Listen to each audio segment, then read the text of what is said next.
Chapter 796. Heavenly Tao Emperor Jade Guan glanced at Tai Immortal Monarch and said with a smile, "You need not worry, I am not blaming you."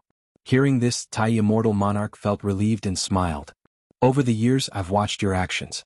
While some things may not matter to me, your intentions are undoubtedly earnest, whether out of ambition or for other reasons. I harbor no dissatisfaction with you." Guan said to Tai Immortal Monarch, his face graced with a warm smile, a stark contrast to his demeanor when facing the old immortal Zixuan. Tai Immortal Monarch was excited by these words and felt deeply moved. He could sense Guan's sincerity, and he didn't consider it a bad thing that his ambition had been revealed, as he indeed harbored no ill will towards Guan. In fact, after spending so many years in the celestial spirit great world, he had many insights. He found his Tao heart had become more serene, realizing that if immortal gods distanced themselves from all living beings, they would inevitably become arrogant and narrow-minded. Most immortal gods also grew from mortal spirits, and to be arrogant towards mortal spirits is to be arrogant towards one's past self. His own arrogance was why Guan suppressed him for so many years. Whenever he thought of this, Tai Immortal Monarch felt that working for Guan could not impress him, yet what he did was not meaningless, for he gained something himself. Having convinced himself of this, hearing Guan's praise brought him unexpected joy and even a sense of loyalty akin to a soldier willing to die for a confidant. Guan raised his hand to point at the golden jade pendant on the table and asked, "Are these jade pendants common in the celestial court?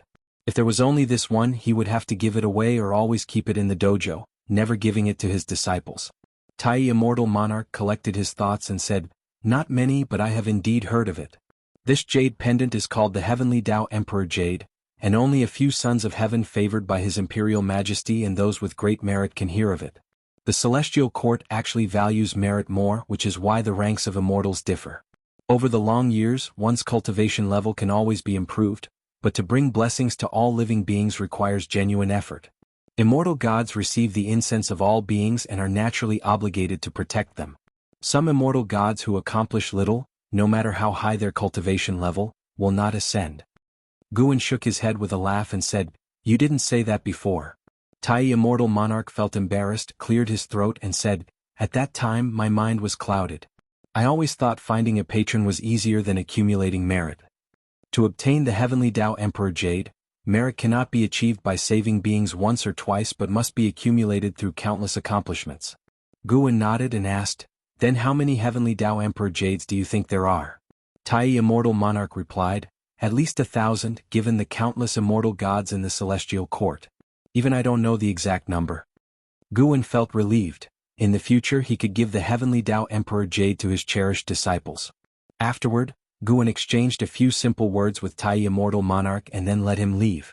Before leaving, Tai Immortal Monarch hesitated to speak but ultimately took his leave with a bow.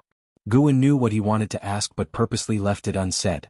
After Tai Immortal Monarch left, Guan raised his eyes to gaze at the celestial vault outside the mountain viewing pavilion and mumbled to himself, "The cause and effect of this matter are so great that you cannot hope to conceal it." This time he intended to eliminate the nefarious formidable creatures of the 3,000 great worlds, granting the living beings of various worlds a chance to rescue the world.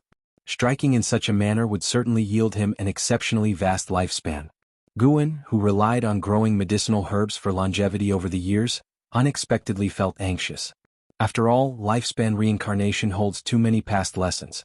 Rampantly killing to gain strength quickly would invite annihilation by more formidable beings, including the attention of the celestial court. Guan did not plan to involve his true self but instead used the Wuxia Divine Sparrow to intervene. As the thought arose, the Wuxia Divine Sparrow transformed into a beam of white light and flew over to land on the table, then lay down. Guan raised his hand to gently stroke its head, feeling as if he were touching his own head. Within the rolling thunderclouds, lightning flashed and thunder roared, making the entire world overwhelmingly oppressive, dim and eerie.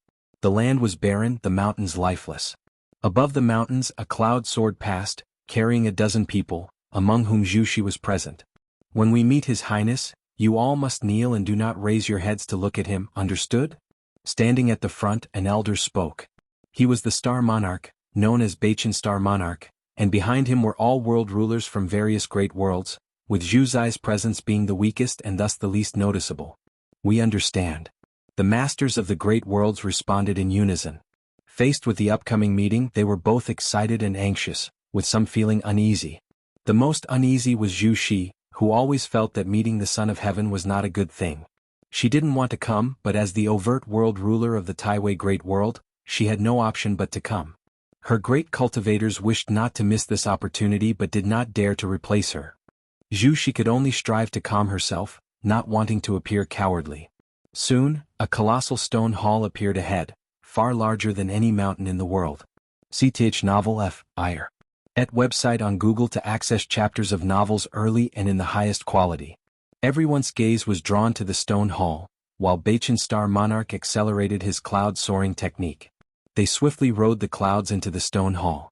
The hall's passage was immensely broad, its ends shrouded in darkness, discouraging prolonged gazes. Flying forward for a while, Bachin Star Monarch's voice echoed, "Lower your heads." Upon hearing this, everyone inclined their heads downward, not daring to look ahead, Zhu Shi included.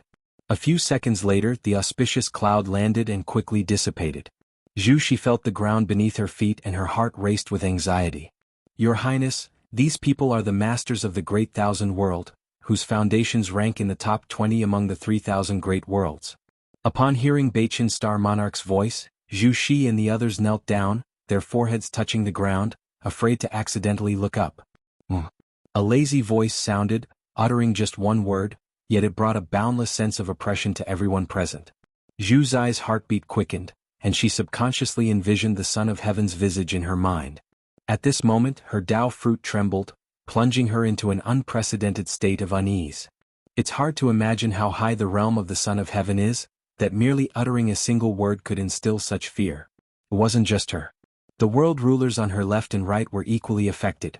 Even those whose cultivation had reached the innate golden immortal realm, all felt as powerless as ordinary mortals. "Your Highness, we are close to bringing the 3,000 great worlds into our fold. Do you have any instructions?" Bachin Star Monarch inquired respectfully. The voice of the Son of Heaven followed, "I have but one requirement. Ensure the beings of the 3,000 great worlds worship me. If they fail to satisfy me, with a flick of my finger, I shall annihilate the world. All beings related to this realm will vanish into nothingness, their souls dispersed, their bodies and Tao extinguished. If you find any errors, ads pop up, ads redirect, broken links, non-standard content, etc. Please let us know reports so we can fix it as soon as possible." Chapter 797. The so-called Hope A flick of the finger to annihilate the world. Souls shatter and scatter. Life ends, Tao disappears. Zhu Shi listened to the great immortal divine Yuan's words, feeling as if she were in an icy cellar, her spine chilled. This Son of Heaven was even more arrogant and brutal than she had anticipated, filling her with worry about her future. Following such a Son of Heaven, even if they won, it seemed unlikely to end well. Bachin Star Monarch's voice rang out, "They will do it." Before coming here, Bachin Star Monarch had instructed all the masters of the great worlds to speak as little as possible and to agree to anything the Son of Heaven demanded without refusal. The great immortal divine Yuan responded, and immediately Zhu Shi felt a powerful and warm force envelop her. An endless stream of Tao spiritual qi and true meaning of the great Tao surged from all directions, causing her vestment robe to billow, strands of her hair floated up, and her lowered head showed a look of surprise. No matter how much she feared the great immortal divine Yuan in her heart, at this moment, she felt delighted by the opportunity she received. Not just her, but the other masters of the great worlds felt the same, believing they made the right gamble. At least for now, they have already benefited. Zhu Shi quickly felt a strong dizziness, causing her to lose consciousness rapidly. Uncertain of how much time had passed, Zhu Shi seemed to have had a very long dream, as if she experienced another life, but this life was different from a mortal's life, consisting only of continual enlightenment. When her consciousness awakened, she opened her eyes and found herself still in that dim great hall, surrounded by a mist of silver blue. Not just her, but the other masters of the great worlds were in the same condition. Some had already awakened and were cultivating, while others were still lying on the ground, not yet awake. Zhu Shi looked forward, and on the steps ahead was a gigantic, unoccupied treasure throne, while Bachin Star Monarch stood before it, gazing into the distance, seemingly spying on something. She retracted her gaze, then got up and began to meditate in place. As she closed her eyes again, the insights from before erupted in her mind. Her understanding of the 3,000 great Tao was insanely enhancing, and even her cultivation level was rapidly increasing. The silver-blue mist surrounding her was Tao spiritual qi, more advanced than the Tao spiritual qi of the 3,000 great worlds, making her so immersed that she couldn't extricate herself. Meanwhile, Bachin Star Monarch frowned deeply, his eyes revealing a look of astonishment and doubt. What is that? In the bright celestial vault, a magnificent palace stood above the sea of clouds, with immortal gods constantly flying in and out. Inside the palace, Xianyuan Human Venerable sat on the emperor's throne, with one hand supporting his face and the other tapping lightly on the armrest. From his furrowed brows, he appeared anxious. A figure flew into the hall, the light dispersed, and Xishuan the Old Immortal revealed his true form. Taking a few steps forward, he said, "Your Highness, he has agreed." Upon hearing this, Xianyuan Human Venerable jumped up with a look of surprise and immediately asked, "How did he say it?" Xishuan the Old Immortal recounted all his exchanges with Guan word for word, and after listening, Xianyuan Human Venerable also calmed down, slowly sitting down. "He indeed is an extraordinary great power, I have implicated him," Xianyuan Human Venerable remarked with emotion. Back then when he held the advantage he invited Guan, who politely declined. Now as he reaches his downfall, Guan instead extends a helping hand for the celestial spirit great world's all living beings, filling him with admiration for Guan. Xishuan the Old Immortal nodded, sensing that Guan indeed disliked trouble, even hesitating when presented with the heavenly Tao Emperor Jade. Xianyuan Human Venerable followed up with the question, "Can he truly turn the tide alone?" Xishuan the Old Immortal replied helplessly, "Now only he is willing to act. Those supreme immortals are unwilling to intervene at this time, even that Supreme One refuses to send disciples to aid you, and there's no response from other realms." Xianyuan Human Venerable was silent. Xishuan the Old Immortal also felt conflicted inside, but he understood that it wasn't because those powerful beings were too ruthless, but rather that in everyone's eyes Xianyuan Human Venerable was indeed destined to lose. Even though he had gained Guan's consent, Xishuan the Old Immortal merely felt there was hope for a comeback, without absolute confidence. The great immortal Divine Yuan's forces had too many great powers, coupled with 90% of the 3,000 great worlds already under the great immortal Divine Yuan's control, making it seem that this struggle for the Son of Heaven was already over. Did he mention when he would make a move? Xianyuan Human Venerable asked again. Xishuan the Old Immortal shook his head, saying, "He said he will choose the timing himself." Xianyuan Human Venerable frowned, feeling uncomfortable with this passive predicament. Before this struggle for the Son of Heaven began, he had been very popular in the celestial court, facing any immortal position with composure and nobody refusing his requests. Now, he had not yet returned to the celestial court but already felt the pressure from it, with everything he once had gradually slipping away, and those who once showed kindness perhaps now looking on coldly, watching him fall into the abyss. Xianyuan Human Venerable took a deep breath, trying hard to adjust his emotions. Just then he heard a wailing sound causing him to raise an eyebrow involuntarily, and he looked outside the hall asking, "What is that sound?" Xishuan the Old Immortal was also startled, turned to look, a breeze blew outside the hall, stirring his white hair.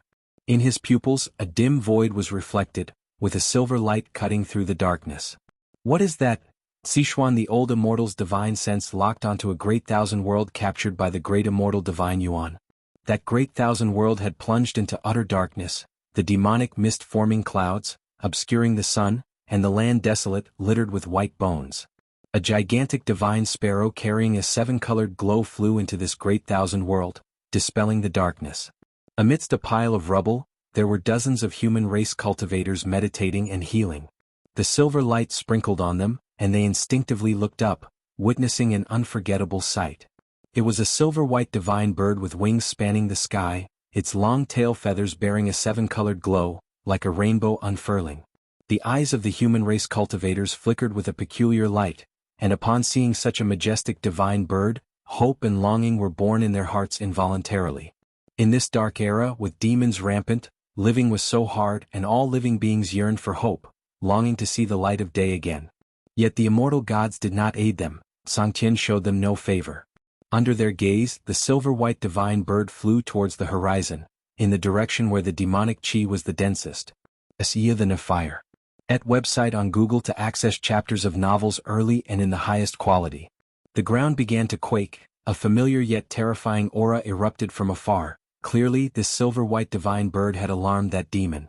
Could it be that the immortal gods have arrived? Nonsense, those demons are mere minions of the immortal gods. It should be a spiritual object of heaven and earth. Though the immortal gods do not pity all living beings, heaven and earth do, for those demons hail from outer heaven. I wonder if it can prevail over those demons. The human race cultivators glanced at the silver-white divine bird, whispering anxiously, fearing the shattering of hope. If you find any errors, ads pop up, ads redirect, broken links, non-standard content, etc., please let us know reports so we can fix it as soon as possible. Chapter 798. Under the gaze of dozens of cultivators, a monstrous fog rose at the end of the world, its length and width immeasurable, seemingly swallowing half the sky. In the endless darkness appeared a pair of terrifying eyes, like two blood moons, oppressive and eerie. Dozens of cultivators felt their hearts race with fear, but when the gallant silver bird's majestic form entered their sight, their terror instantly dissipated a great deal. The silver-white divine bird showed no fear. As its divine wings vibrated, it did not stir up winds, seeming not to belong to this world, making it appear all the more agile. Suddenly, the silver-white divine bird abruptly accelerated, transforming into a rainbow of 7 colors, charging into the massive black fog, causing the heavens and earth to erupt with dazzling radiance, compelling dozens of cultivators to instinctively close their eyes, unable to look directly ahead. Roar! A hysterical roar echoed in their ears, deafening, yet they were no longer afraid because within those roars they heard despair. Those unyielding, supremely cruel evil demons were in despair. What an inspiring thing. Above the grand hall, Xianyuan Human Venerable stood before the throne, and together with Elder Zixuan watched in the same direction. They all saw the silhouette of the Wuxia Divine Sparrow. Is it the ancestor Master Wuxia taking action? This bird is truly formidable. Xianyuan Human Venerable could not help but speak, his tone full of surprise. Elder Zixuan did not turn around, he steadily watched that great thousand world, seeing Wuxia Divine Sparrow press forward, annihilating all evil demons that obstructed its path, his heart equally stirred. It seemed the ancestor Master Wuxia is not just talk, with such a divine bird, who can resist? After all, being an immortal monarch, he cannot discern the cultivation level of this divine bird. Not only him, Xianyuan Human Venerable could not see through it either, which is why they felt invigorated, sensing hope to reverse the situation. Wuxia Divine Sparrow moved swiftly, only making a round through that great world and vanquishing all evil demons within. These demons hailed from chaos, yet facing Wuxia Divine Sparrow, no divine skills they performed could shake its form. Instead, they were burned to ashes by its overwhelming flames of 7 colors. Unstoppable. After destroying the evil demons of this great world, Wuxia Divine Sparrow flew outside the heavens, crossing the void, directly descending upon the next great world. This world was likewise occupied by the great immortal divine Yuan, and all beings were in distress. The rainbow light drove away the darkness, bringing light to all beings, bringing hope to Xianyuan Human Venerable. However, Xianyuan Human Venerable and Elder Zixuan saw an endless stream of great powers, evil demons approaching Wuxia Divine Sparrow. The moment Wuxia Divine Sparrow appeared, it alarmed the immortal gods under the great immortal divine Yuan. In this contest for the celestial mandate, some immortal gods were responsible for overseeing the entire situation, immediately detecting any changes. Upon arriving at the second great thousand world, spatial black holes continuously appeared in the dark celestial vault. Mighty heavenly soldiers and generals, members of the Mo Luo clan and possessors of demon god bodies appeared, densely packed, quickly surrounding Wuxia Divine Sparrow. Even in the stone hall, Beichin Star Monarch saw this scene. He frowned, watching the magnificent Wuxia Divine Sparrow, feeling a sense of unease. The battle in the 3,000 great worlds was not his concern. His current responsibility was to oversee the master of the great world within the hall. What on earth is the origin of this bird? Why have I never seen it before? Beichin Star Monarch muttered to himself, continuing to observe, but the more he watched, the more alarmed he became. Even when encircled by a million opponents, that divine bird did not stop. It was completely unstoppable. Those he deemed formidable could not withstand the divine bird, their attacks utterly ineffective.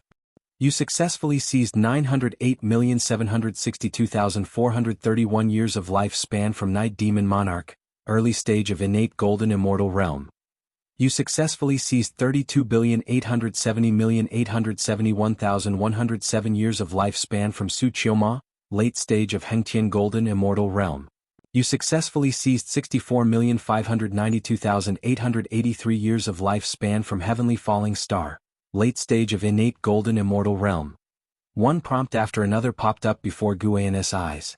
He couldn't help but sigh. Indeed, those daring to participate in the celestial mandate struggle mostly have known their fate and had to take a gamble to avoid death. Immortal gods could not grant him lifespan, but fortunately there were enough evil demons. Guan's lifespan began to surge wildly, even making his Tao heart ripple. To him, the lifespan was like the experience bar in a game, concerning his strength. Seeing the experience bar shoot up at an unprecedented pace, he felt both exhilarated and somewhat anxious. Even though he was killing evil demons of the most despicable kind, killing too many could become burdensome. See the novel, F.I.R. Net website on Google to access chapters of novels early and in the highest quality. He could only think that he was helping the 3,000 great worlds, and with Shenyuan human venerable around, the celestial court would not hold him accountable. Although he already possessed the ability to face the celestial court, Guan still did not want to prematurely become its enemy. The celestial emperor was his imaginary foe. Not that he necessarily wanted to battle the celestial emperor, but he had to ensure he possessed the effortless strength to eradicate the celestial emperor before he could completely disregard the celestial court. Guan stood up, preparing to take a walk in the dojo to disperse his focus. But the speed at which his lifespan increased was faster than he imagined. When he reached the foot of the mountain, new prompts appeared before him. Your lifespan has broken through 10 trillion years for the first time, unlocking the lifespan inheritance feature. Lifespan inheritance. You can freely choose to consume a certain number of lifespans to conduct lifespan inheritance. You will enter the Vanished Enlightenment Seeker dojo to listen to their teachings. The grade of the dojo corresponds to the lifespan you consume, with a minimum consumption of 100 billion years per session. Not an upgrade to the previous lifespan feature? Looking at the 100 billion years consumption bottom line, Guan felt it was a trap. There once was a time when 100 billion years was a lifespan number he could only aspire to. No, can't use it recklessly. Guan thought silently. He had already unlocked lifespan detection, lifespan barrier, lifespan deduction, life expectancy prediction, lifespan fusion, lifespan reincarnation, lifespan simulation, lifespan dojo, lifespan breakthrough, lifespan projection, and lifespan inheritance. Many of these features he rarely used, but he would never consider them too few. Some things can go unused but cannot be absent. Guan moved along the small river at the foot of the mountain, his gaze shifting towards the 3,000 great worlds. Wuxia Divine Sparrow flew over one great thousand world after another, attracting the pursuit of great immortal Divine Yuan's minions, while immortal gods were ceaselessly obliterated and resurrected, continuously returning to battle. Meanwhile, the Mo Luo clan was frightened, and the number of those going to support dwindled. Various sects of the Great Thousand Worlds dared not rashly participate, and Guan did not make things difficult for them because they had no choice. Exhausting and eradicating all evil demons and immortal gods, each Great Thousand World would naturally return to peace. After the calamity, each world sects would need to govern and restore the heavens and earth. Arriving at a valley, Guan saw Nzizai teaching a disciple a lesson. The disciple was a young man, kneeling before Nzizai. Facing the stern Nzizai, the disciple wore a defiant expression, meeting his gaze without fear. Guan became intrigued, and Nzizai's prestige within the Wuxia far exceeded Nzin's. With Nzizai not present, the disciples feared him most. Yet there was a disciple daring to be stubborn with Nzizai? If you find any errors, ads pop up, ads redirect, broken links, non-standard content, etc. Please let us know reports so we can fix it as soon as possible. Chapter 799. Major Variables, Do You Still Not Realize Your Mistake? Nzizai glared angrily at the disciple kneeling in front of him and shouted somberly. The disciple looked up, gritting his teeth and said, "What mistake did I make?" That person relied on his family's influence to bully others. As a Wuxia disciple, I ought to take action when I see such things. Do you not know the rules of the Wuxia sect? Wuxia disciples must not interfere in the affairs and grievances on the continent. If you encounter injustice, you can report it to the officials. With your status as a Wuxia disciple, no one would dare neglect you. Reporting to the officials who merely evade responsibility, what is the point? Is my cultivation not meant to punish the wicked and eradicate evil? Are you questioning Wuxia, questioning the Nine-Spirit dynasty? I am not questioning, it's just that when I encounter it, I cannot let it go. Watching the two confront each other, Guan also understood the ins and outs of the situation and simultaneously gained a clear impression of the disciple.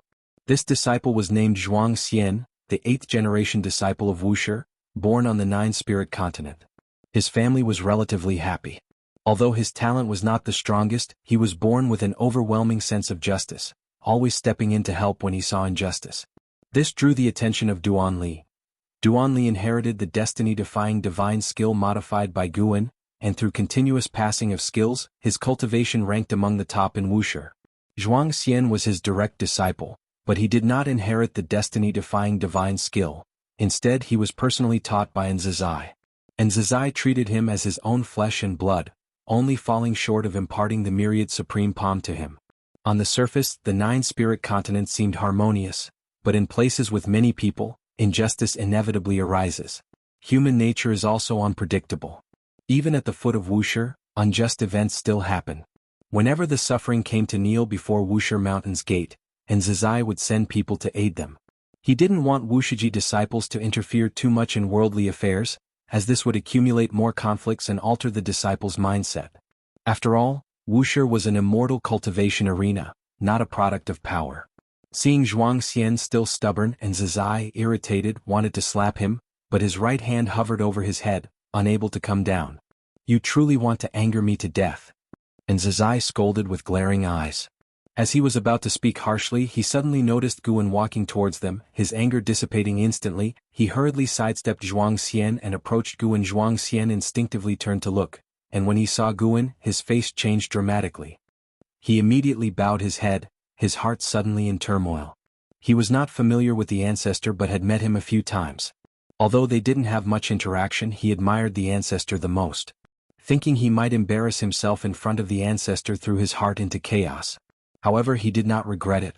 He believed he hadn't done anything wrong. Even if he were expelled from Wuxia, he wouldn't regret it. "Do you intend to strike your junior?" Guan came to Nzizai and asked with a smile, and before his eyes, messages about seizing lifespan kept popping up, putting him in a very pleasant mood. Nzizai almost broke into a cold sweat hearing this. He helplessly said, "Who told him to be so stubborn?" He narrated what Zhuang Xian had done, seemingly angry, yet his tone unavoidably conveyed a sense of gratification. Zhuang Xian was righteous, loved to fight against injustice and refused to yield. A disciple like this was rarely found even at the Wuxia dojo. Though Wuxia disciples were not evil because of countless years of transmission, most had developed a detached attitude, put harshly, indifference. Nzizai understood Guan's constraints were out of fear that the disciples would become too indulgent, so he was in no position to judge whether the rules of Wuxia were right or wrong. He needed to follow Guan's established rules. He's quite good like this. Different ways should be allowed. As long as one is wholeheartedly benevolent, it's not necessarily bad. If you want to forge him, why not let him go out and train? Guan, smiling, commented. Somehow, looking at Zhuang Xian reminded him of his reincarnation body, Yang Xian, who also loved to stand against injustice, unyielding though not as impetuous as Zhuang Xian. Speaking of which, Leah also possessed a sense of justice, but Leah acted with more discretion, never being stubbornly fixated. He idles around every day. If he wants to cultivate to the Zizai immortal realm, he may still need some time.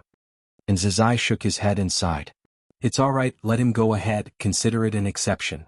Guan waved his sleeve with a generous laugh, but his words instead made Nzizai hesitate. Nzizai hesitated in speaking, and Guan, reading his thoughts, reproached, "I say training means training. I never beat around the bush. I also want to see if, after experiencing the red dust, he will still maintain such a pure heart. I'm very much looking forward to it."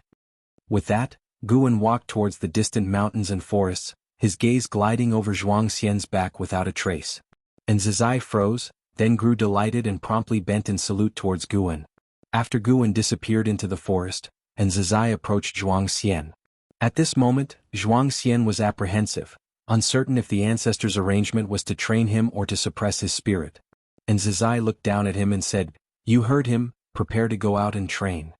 As for when to return, I won't limit you, but you must stay outside for at least 1,000 years. Zhuang Xian, fearless, responded loudly, "All right. I will never let you or the ancestor down." His words sounded like a promise, but his tone seemed to oppose Nzizai. Nzizai glared at him, urging, "Hurry up and get out of here." Zhuang Xian knelt and bowed to Nzizai, then stood up and left. Be sure to inform your master first. And Zizai instructed. Upon hearing this, Zhuang Xian waved his hand as he walked away without looking back. See ya the Oval Fire. At website on Google to access chapters of novels early and in the highest quality. Watching his back, and Zizai's stern expression faded, replaced by anticipation. How many years had it been? It was the first time the ancestor personally arranged for a disciple to train, also anticipating whether this boy would change his will. I hope you truly remain as repulsed by evil as you claim. If you maintain it, you will turn the tide, which is also the good fortune a righteous heart should have. And Zizai thought silently, having realized a deeper meaning. If Zhuang Xian returns and earns Guan's commendation and inheritance, it will inspire other disciples to foster a spirit of goodwill and guide them towards the direction Wuxia should take. But then again the ancestor seemed so happy. What exactly happened? And Zizai turned to watch where Guan had gone, curious about what had transpired. Meanwhile, Guan continued along the mountain path, sunlight streaming through the gaps in the leaves falling upon him. The prompts in front of him had not ceased. His lifespan had already increased to an astonishing degree. He even felt that after this battle, he could pursue a higher realm. Of course it would be best to lay low for now. If he broke through again even amidst chaos, it might alarm the entire celestial court, possibly rousing the celestial emperor from his immersion in reincarnation. At that moment, Guan raised an eyebrow. A turn of events occurred in the battle across the 3,000 great worlds. Even such beings are joining the fight? This was an occurrence never before seen in the previous fates, indicating something extraordinary lay behind the great immortal divine Yuan. If you find any errors, ads pop up, ads redirect, broken links, non-standard content, etc. Please let us know reports so we can fix it as soon as possible. Chapter 800.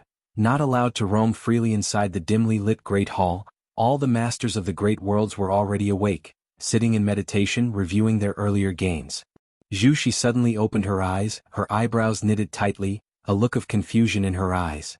As she pondered, she lifted her gaze when she caught sight of Bachin Star Monarch, and couldn't help being drawn to his expression.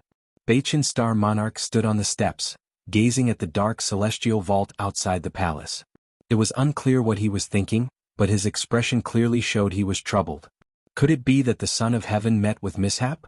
Zhu Shi instantly thought of this. She closed her eyes to avoid being noticed by Bachin Star Monarch. But she was no longer able to cultivate peacefully. If something truly happened to the Son of Heaven, wouldn't it mean the celestial throne struggle would shift? Even though the great immortal divine Yuan had already reclaimed 90% of the great worlds, Zhu Shi always felt uneasy, because no matter how she looked at it, the actions of the great immortal divine Yuan did not conform to the heavenly Tao. How could immortal gods drive evil demons into battle and allow them to devour all living beings? Although the Taiwei Great World was spared from the evil demons occupying and spreading chaos, it was only because she allied with the great immortal divine Yuan at the beginning of the celestial throne struggle. She had heard of the fate of other great thousand worlds, all of which had become human purgatories under the occupation of the great immortal divine Yuan. It was precisely because of these actions that left these auxiliary forces confused and uneasy, fearing that after the great immortal divine Yuan's victory, their meritorious deeds would be erased. If this Son of Heaven truly fails, how should the Taiwei Great World conduct itself? Zhu Shi thought with a heavy heart. Although she was an outsider, she had been in the Taiwei Great World for so many years and founded the new holy court. She had come to regard the Taiwei Great World as her own and did not wish for it to become yet another purgatory for evil demons. Meanwhile, in another great hall far away, Shenyuan Human Venerable and Ci Shen Old Immortal were also observing the battle. Unlike Bachin Star Monarch's worried expression, these two immortal gods were very excited, praising the power of the Wuxia Divine Sparrow. Even if a supreme immortal takes action, it might not stop this bird. Ancestor Master Wuxia is truly formidable to rear a divine creature like this. Ci Shen Old Immortal stroked his beard and laughed, saying that the celestial court also had powerful divine beasts and immortal beasts, but such a mighty existence as the Wuxia Divine Sparrow was rare, and even Ci Shen Old Immortal, despite living countless years, had never seen such a majestic presence. CTH Nafire. At website on Google to access chapters of novels early and in the highest quality. The Wuxia Divine Sparrow was like a sharp arrow, piercing through the 3,000 great worlds, using its own radiance to tear apart the darkness enshrouding the great thousand world, incinerating the world's evil demons, advancing relentlessly, unstoppable. There are indeed many clever people. Shenyuan Human Venerable smirked mockingly. Those living beings and evil demons without celestial destiny from the celestial court dared not approach the Wuxia divine sparrow. Only the heavenly soldiers and generals pressed on, unafraid of death. Ci Xian old immortal responded. When those immortal gods die enough times, even their courage will dissipate. Immortal gods might be immortal, but they cannot be resurrected continuously. Each resurrection consumes their celestial destiny, and when exhausted, a decline in cultivation level is the least. Severely they might lose their immortal position, and those immortal gods wouldn't risk their lives for the great immortal divine Yuan to such an extent. Shen Yuan human venerable nodded. The situation was favorable, which also improved his mood greatly. He was about to say something when his expression suddenly changed. Ci Shen old immortal also sensed something. His eyes widened in disbelief as he exclaimed, "How is this possible? What is this aura?" An overwhelming celestial might, far beyond his cultivation level, was descending upon the 3,000 great worlds, oppressing the living beings of every world, including those of the celestial spirit great world. Which celestial Tao venerable wants to aid the great immortal divine Yuan? Is this permissible? Ci Xian old immortal anxiously asked, feeling it unfair that when the tides were about to turn in their favor, a celestial Tao venerable came to support the great immortal divine Yuan. The celestial throne struggle does not allow celestial Tao venerables to intervene. The most important test is to win over the mortal spirits. Ancestor Master Wuxia lacks celestial destiny, which is within the rules. Shen Yuan human venerable's face was solemn as he stated, "It's not a venerable, it's a supreme immortal, one of the strongest among the supremes. Tao extreme Daluo immortal." These words fell like a heavy hammer, rendering Ci Shen old immortal silent. The Tao extreme Daluo immortal is known as the pinnacle of immortals. And beyond that, even though still named immortal, they transcend that realm, becoming akin to the great Tao itself. In the celestial court, the Tao extreme Daluo immortal is also a supremely powerful presence. Ci Shen old immortal thought of those Tao extreme Daluo immortals who remain as supremes, feeling an overwhelming pressure bearing down. Those beings remain as supremes only due to insufficient merit or previous misaligned allegiance. They have become reclusive and unpredictable due to various reasons, making Ci Shen old immortal feel as though he was walking on the edge of a knife around them. After a while, Ci Shen old immortal managed to squeeze out a question. "Your Highness, will Ancestor Master Wuxia take action against Tao extreme Daluo immortal?" Shen Yuan human venerable did not answer. His pupils reflected the form of the Wuxia divine sparrow. The Wuxia divine sparrow seemed unaware of the arrival of the Tao extreme Daluo immortal. Continuing to press forward, the immortal gods along the way were like countless light stars disintegrating upon contact, unable to halt its advance. Within the Taoist field of the beginningless, Guan continued to wander, no longer seeing lifespan prompts before him, as now all the enemies besieging the Wuxia divine sparrow were immortal gods, which left him slightly regretful. Even the Tao extreme Daluo immortal wants to participate in the celestial throne struggle. It seems that no matter how high the cultivation level, there are times when one cannot see through the situation. Guan thought silently, though he did not consider the Tao extreme Daluo immortal a threat. He couldn't help but reflect upon seeing the involvement of a Tao extreme Daluo immortal. In the endless Tao mountain, the Tao extreme Daluo immortal was a supreme existence. Even immortal gods were willing to listen to their teachings. Tao extreme Daluo immortals possessed vast divine skills, capable of traversing past and future, even creating worlds. Theoretically, such beings should have found freedom, yet why engage in great cause and effect? Shen Yuan human venerable holds the celestial emperor's heavenly Tao emperor jade. Could it be that behind the great immortal divine Yuan, there is a will challenging the celestial emperor? It seems that even the Tao extreme Daluo immortals in the celestial court cannot achieve true freedom. A figure appeared out of thin air before Guan. It was an Exan, her eyes already turned into a mortal emperor's eye, her purple pupils exuding such a sinister depth, unfathomable. "Master, is there a formidable enemy approaching?" An Exan asked with a frown. She had been in seclusion for enlightenment, but suddenly felt an unsettling aura, her divine sense dispersed, discovering that all living beings in the world felt it, some becoming uneasy, some fearful, and some confused. Guan stopped his steps, looked up, and said, "It's not aiming at the celestial spirit great world. That individual intends to seize the 3,000 great worlds. Who is it and why do this?" "An immortal god, probably here for the celestial throne struggle." Guan's response deepened the frown on Nzin's brow. "Another celestial throne struggle? How many years has it been and why is it not over yet?"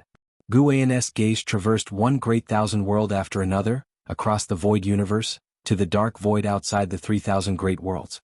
The 3,000 great worlds are not situated in the same dimension, nor are they adjacent, but a mystical cause and effect links them from different directions. At this moment, within the darkness, a hand was raised, a white right hand with a broad and long white sleeve extending from the wrist. This hand slowly turned over, palm facing forward, beginning to advance. As its 5 fingers started to close, countless star-like lights appeared in the palm, too many to count. When this hand formed a fist, the celestial vault of the 3,000 great worlds suddenly darkened, day turned to night, and night became even darker. An Xin, standing next to Guan, was astonished by this scene, instinctively looking towards Guan. If you find any errors, ads pop up, ads redirect, broken links, non-standard content, etc., please let us know reports so we can fix it as soon as possible. Chapter 801. Facing Nzin's gaze, Guan remained expressionless and said nothing, which made an Xin have to look up again at the dim celestial vault. The entire world suddenly darkened. The all-living beings of the 9-spirit continent were in an uproar, the noise was deafening.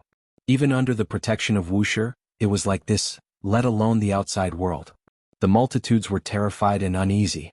Countless great cultivators came to outer heaven, discovering that the celestial Tao light layer covering the celestial spirit great world had turned dark, which was why the world was in night.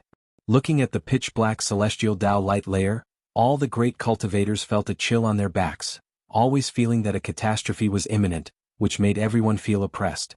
Other great thousand worlds were similarly enveloped in an atmosphere of panic. In the distant darkness, that hand slowly retracted, bringing the fist to the chest. It belonged to a man in white robes, his figure tall, white hair casually draping, with a white jade head ornament on his forehead. His face was handsome, but his brows exuded a coldness. He seemed like a cold and ruthless ruler. Even as he held the 3,000 great worlds in his hands, causing countless creatures to fear, his expression did not change in the slightest. Suddenly, his eyes narrowed, focusing on his right fist. Silvery flames seeped through the gaps of his fingers, causing this Tao Extreme Daluo immortal to feel a burning pain, and a look of astonishment appeared in his eyes. He then opened his right fist and silver flames surged in his palm, like a mountain flood, rushing into the dark void. SAR the Novel Fire. Any *T website on Google to access chapters of novels early and in the highest quality. The white-robed Daluo immortal raised his gaze to see a magnificent figure manifesting within the vast silver flames. It was the Wuxia Divine Sparrow. The Wuxia Divine Sparrow rapidly expanded, its wings spreading out with gusts of air, fluttering the white-robed Daluo immortal's robes, looking down upon him. In front of the Wuxia Divine Sparrow, the white-robed Daluo immortal was as small as sand before Mount Tai. The white-robed Daluo immortal looked up at the Wuxia Divine Sparrow, with his right hand still held at his chest, with a dense number of spots of light hovering above his palm, and those were the 3,000 great worlds. Holding the 3,000 great worlds, his aura was so steady that he wasn't suppressed by the Wuxia Divine Sparrow. Who are you with such cultivation level, yet not belonging to the celestial court? Perhaps you and I have met before. The white-robed Daluo immortal spoke, his tone exuding a sense of supremacy. He may not have been the strongest existence, but he was definitely one of those who have lived the longest, having even ventured into chaos. The Wuxia Divine Sparrow did not answer him, it merely floated before him, flapping its wings. The heavenly will belongs to the great immortal Divine Yuan. I hope fellow Taoist does not oppose it. The defeat of Xianyuan Human Venerable is already certain, so why act at this critical juncture? The white-robed Daluo immortal inquired, his Tao Extreme Daluo immortal aura fully erupting, causing immortal gods and great powers within the 3,000 great worlds to be awed. To think even such an existence is taking action. Suyu, standing next to Zhang Buku, said solemnly, his eyes for the first time showing strong apprehension.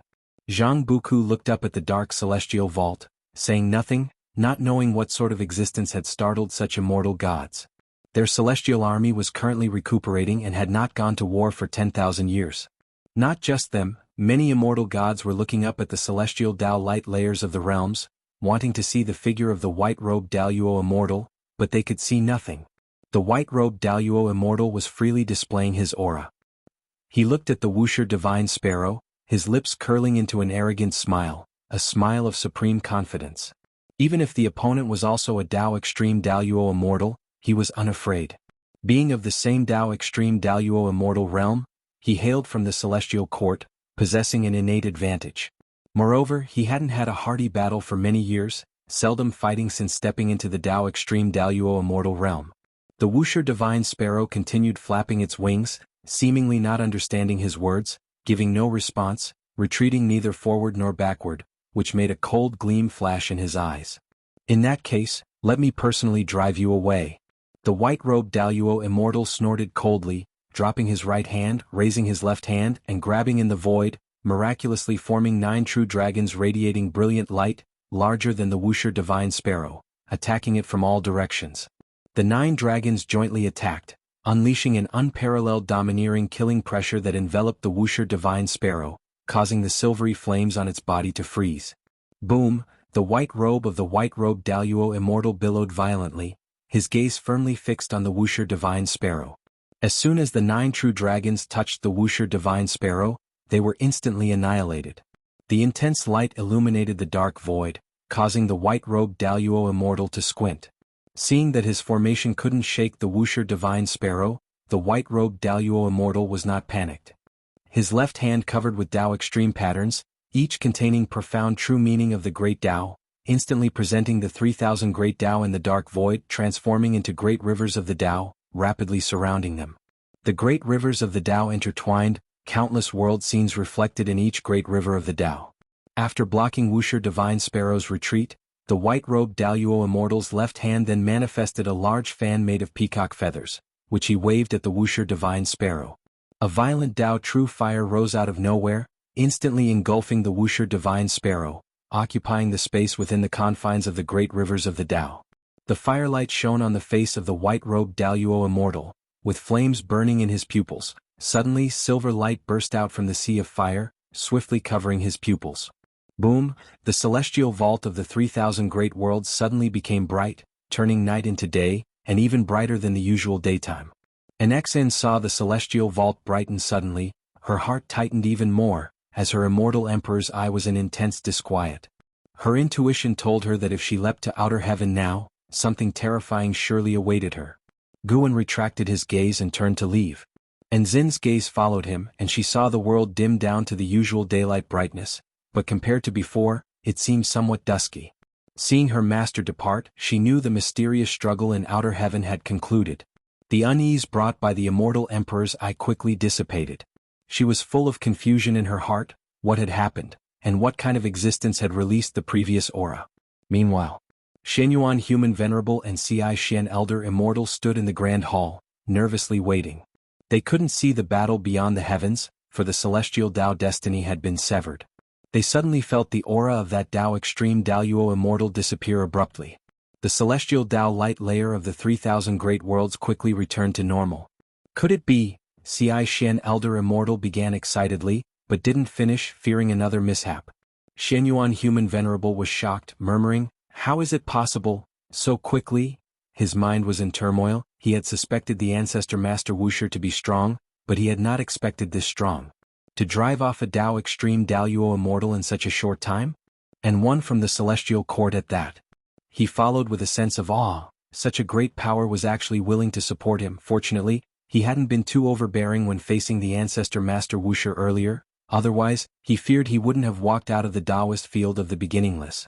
If you find any errors, ads pop up, ads redirect, broken links, non-standard content, etc., please let us know reports so we can fix it as soon as possible. Chapter 802, Vast Life Span Above the Layers of the Cloud Sea, the white-robed Daluo immortal appeared out of thin air. He raised his right foot, seemingly wanting to step forward, but his foot hung in mid-air, unable to land for a long time. His whole body trembled, his face looked extremely bad, and in his pupils, the image of the Wuxia Divine Sparrow charging at him kept reflecting. His hands in his sleeves were clenched tightly, and his mood was extremely unsettled.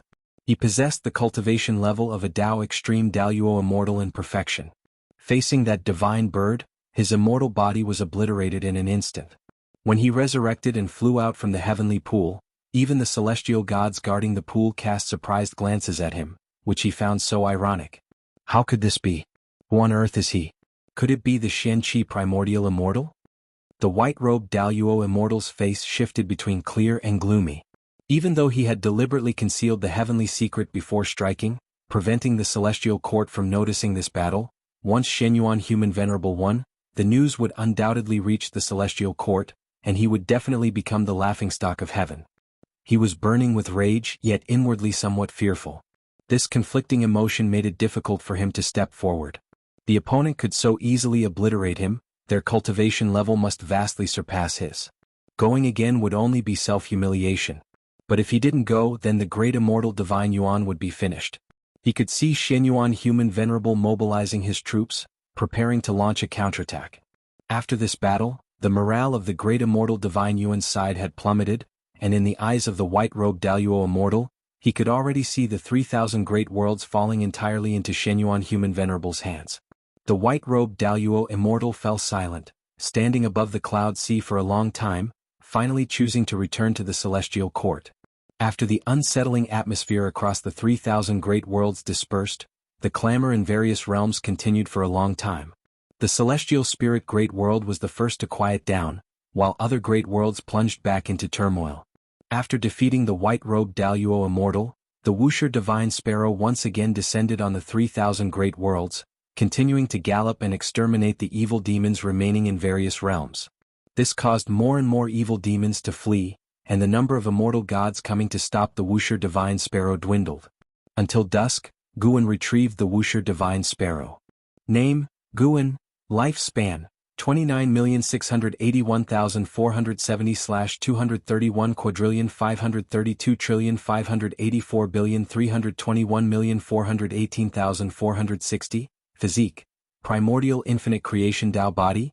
Cultivation level, primordial profound venerable immortal realm perfection. Guan's lifespan increased to 230 trillion years.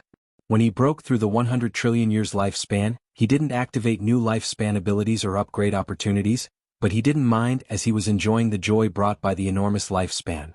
Breaking through to the next great realm is secure. Guan was overjoyed, but worry followed. Today the Wuxia divine sparrow slaughtered far too many evil demons, and their cultivation levels were not low, involving unimaginable cause and effect.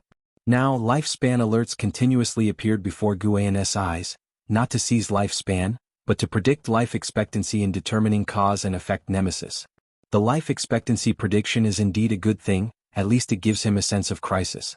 No matter how high his cultivation, seeing these endless enemies was inevitably disconcerting. Guan shook his head, ready to fish to soothe his mood. The 9 spirit continents' dusk was beautiful, with birds flying across the sky like they carried hope. Everything appeared so harmonious. In the distance within a valley, Tai Immortal Monarch and the 72 immortals of Jin Dong stood on the grass, looking up at the celestial vault, their gaze directed toward the other great thousand world, all immortal gods' faces filled with shock. Did it really turn around? Who on earth is that divine sparrow? So terrifying, those chaos evil demons, immortal gods turned to ash before it. The one who earlier concealed the heavenly secret must be an even more terrifying existence. That divine sparrow disappeared for a while. When it returned, the heavenly secret resumed. Something must have happened in between. Human Venerable actually still had such means hidden. The 72 immortals of Jin Dong talked excitedly, not because they supported Shenyuan Human Venerable, but seeing him, seemingly defeated, suddenly reverse a defeat lasting millions of years within one day was so thrilling, making them inevitably excited. Purple Dragon Star Monarch noticed Tai Immortal Monarch remaining silent, wondering what he was thinking, his brow furrowed. Unable to hold back, he transmitted his voice to inquire, "Immortal Monarch, do you know the origin of that divine sparrow?" Tai Immortal Monarch turned back, glancing sideways at him, which made his heart tremble with excitement. Could it be? Purple Dragon Star Monarch thought of something. He got excited as well, recalling his experience upon coming to the celestial spirit great world. It felt dreamlike. It was not the first time he was shocked by Ancestor Master Wuxi's cultivation. Who on earth is this person? He suddenly suspected Ancestor Master Wuxia to be an avatar of a celestial Tao Venerable. Only this possibility made sense. Going forward, build the celestial spirit great world well. It will be our greatest opportunity. Tai Immortal Monarch said solemnly, making Purple Dragon Star Monarch nod. Don't be fooled by Tai Immortal Monarch's calm demeanor. Inside he's laughing uncontrollably. Such cultivation, even if unrelated to the celestial court, will inevitably make one a supreme immortal, celestial Tao venerable. Judging by Guan allowing his disciple to ascend to immortality, he bore no enmity toward the celestial court, coupled with his attitude toward all living beings. Following such a person, Tai immortal monarch was at ease, filled with infinite anticipation. After gambling so many times, he finally gambled right this time. In the dim great hall, the atmosphere was oppressive. All masters of the great world stood, no longer reminiscing about previous insights. Their gazes fell on Bachin Star Monarch. Bachin Star Monarch continued standing atop the steps, but his face was utterly sour, not hiding his terrible mood. The masters of the great world were filled with confusion and unease, yet no one dared to speak. After a long time, Bachin Star Monarch seemed to hear something. His expression changed. He took a deep breath and looked at the crowd, saying, "Go back, reorganize your forces and prepare for battle." Without waiting for questions, he waved his sleeves, sending them out of this realm. Once the hall was left with only him, he sighed, then took out a copper mirror from his sleeve, casting magic onto it. After a while, the mirror's surface emitted a ray of light, illuminating a figure with immortal elegance and Taoist bones. "Master, circumstances have changed." Bachin Star Monarch gritted his teeth, recounting everything that had happened. Asiya the Nefire. At website on Google to access chapters of novels early and in the highest quality. The figure on the mirror was an elder in a cyan robe, with extraordinary presence. His look was as cold as that of the white-robed Daluo immortal, but as Bachin Star Monarch spoke more, his brows furrowed. Bachin Star Monarch finished speaking, nervously watching the elder, waiting for him to speak. The elder remained silent for a while, then spoke. "Give up, directly return to the celestial court to face punishment. I will intercede for you. It is at least a better outcome than after the defeat of the great immortal divine Yuan." Upon hearing this, Bachin Star Monarch's face dramatically changed.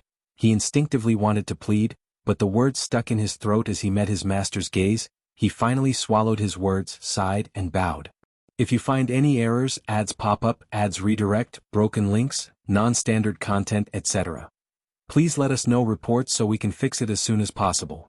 Chapter 803, Above the Revered Immortal. The upheaval of counterattacks erupted across the 3,000 great worlds, with the great immortal divine Yuan drawing chaos evil demons into battle, causing all living beings across the great worlds to suffer deeply. As Shen Yuan Human Venerable began to counterattack, many native forces in various great worlds began to overthrow the rule of the great immortal divine Yuan. The Wuxia Divine Sparrow flew across the 3,000 great worlds, witnessed by countless living beings. Everyone believed that the Wuxia Divine Sparrow brought victory and hope. Shrines and temples dedicated to the Wuxia Divine Sparrow sprang up like mushrooms after rain across various realms. The Wuxia Divine Sparrow was bestowed numerous titles. In the years that followed, even Guan, who was far away at the Taoist field of the beginningless, could sense a unique destiny rushing toward him, which was the faith of all living beings in the Wuxia Divine Sparrow. The destiny born from this faith was extremely complex. It could help him enhance his cultivation level, allow him to create magical treasures, spiritual objects, and more. It could be said to be omnipotent. No wonder the immortal gods desire incense from the human world. It is worth mentioning that merit does not belong to the heavenly Tao.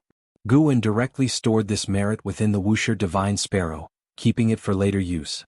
He didn't intend to enhance his cultivation level with the merit, but rather saved it for any unforeseen use. In the years that followed, there were no major changes in the celestial spirit great world, but the 3,000 great worlds descended into unprecedented frenzy. The more oppression inflicted by the great immortal divine Yuan, the more emotions were released by all living beings now. However, without a powerful force like Guan stepping in, Shen Yuan Human Venerable needed time to annex all the great thousand worlds of the great immortal divine Yuan. In the blink of an eye, 3,000 years passed. Guan sat within a bamboo grove, boiling tea while gazing at the 3,000 great worlds. After so many years of counterattacks, 60% of the great worlds had fallen under Shen Yuan Human Venerable, while the morale on the side of the great immortal divine Yuan plummeted. More and more immortal gods abandoned their support for the great immortal divine Yuan and switched to supporting Shen Yuan Human Venerable, including many new faces. Even immortal gods have a human side. Seeing that Shen Yuan Human Venerable was likely to win, many immortal gods wanted to contribute to his success. To stabilize the situation, under the persuasion of Zixuan Old Immortal, Shen Yuan chose to accept these immortal gods' help, even sharing benefits with them and allowing them to spread Taoism in the human world. What seemed like a battle between two sons of heaven was, for many immortal gods, a rare opportunity. Each immortal god possesses immortal authority. It's not something that can easily be exercised by descending to the mortal world to preach, which is why the previous immortal god did so by sending dreams, as his true self could not appear. Guan watched the actions of those immortal gods as if watching a play, while contemplating his next breakthrough plan. With such a long lifespan he could completely improve himself in all aspects, but he felt his current Taoist techniques were already strong enough, adequate for now since he wasn't experiencing any pressure from others in the same realm.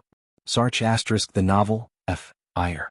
at website on Google to access chapters of novels early and in the highest quality. However, upon recalling the Celestial Emperor's reincarnation encountered by Gu Shenyu, he changed his mind. No. He not only needed a higher cultivation level, but his combat power must also far surpass others in the same realm. To be invincible does not mean having no rivals one-on-one, but rather being undefeated no matter how many enemies come. Guan even started hypothesizing the possibility of multiple celestial emperors existing in the celestial court, since the position of celestial emperor can be inherited. What if the ancient celestial emperor wasn't dead? Just as Guan pondered, two figures walked out from the bamboo grove. They were Zizai and Zhuang Xian. Zhuang Xian had been training outside for 3,000 years, and aside from his somewhat travel-worn appearance, his overall demeanor and vital energy showed little change. The two arrived beside Guan and bowed in greeting. And Zizai spoke, "Ancestor, Zhuang Xian has returned from his training excursion. Is there anything you'd have him do?" The reason for asking this was his hope that Guan would take notice of Zhuang Xian and personally nurture this young man. Gaining Guan's direct teachings would certainly enable him to surpass other disciples, just like in Zizai. Among those of a younger generation, there were many with talent and comprehension beyond him, yet beneath the second-generation disciples, none could shake his standing in terms of power and status. Zhuang Xian looked at Guan without much excitement, appearing very composed. Guan raised his eyes to evaluate Zhuang Xian and asked, "During this excursion were there any tasks beyond your power?" Zhuang Xian replied, "Yes, many. My cultivation is too weak to help many people. Some demon sects need destroying. I will cultivate properly and venture out again in the future." He didn't directly ask Guan to intervene, which made Zizai reassess him. In fact, over the years, Zizai had constantly been observing him, aware of all his experiences. Zhuang Xian had been furious and irrational, but once he returned to the beginningless, he exhibited calmness. He wouldn't let others help enforce his will. Any regrets? Yes, I was deceived into thinking she would truly reform, only for her to cause more deaths. Even after personally killing her, it didn't change this fact. I swore never to show compassion again. Did anything occur that shook your beliefs? Yes, I met someone who upheld justice, helping mortal spirits everywhere indiscriminately, whether humans or untransformed beasts. He aided without seeking anything in return. He saved many mortal spirits, yet in the immortal cultivation realm, he was a demon, notorious for refining soul banners from cultivators. I don't know whether to label him as good or evil.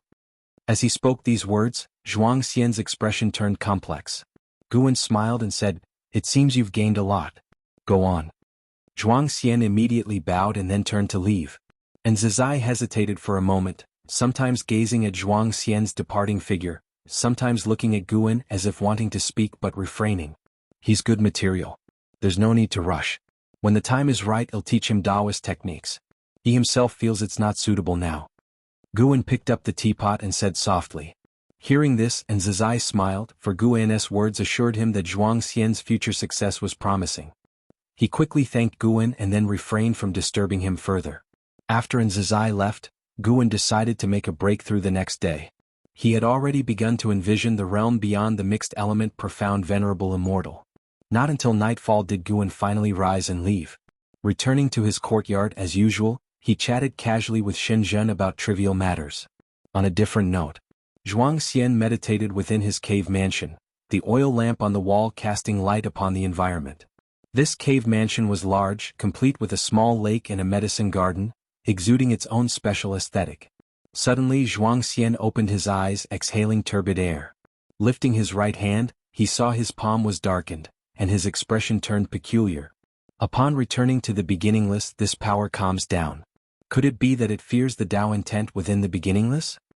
Zhuang Xian murmured to himself, recalling that when facing his ancestor, he could feel the mysterious power in his palm, extremely nervous, shrinking almost to a point. He had initially been distressed about how to overcome the temptation of this power. Now, it seemed as long as he remained within the beginningless, he need not worry about this power.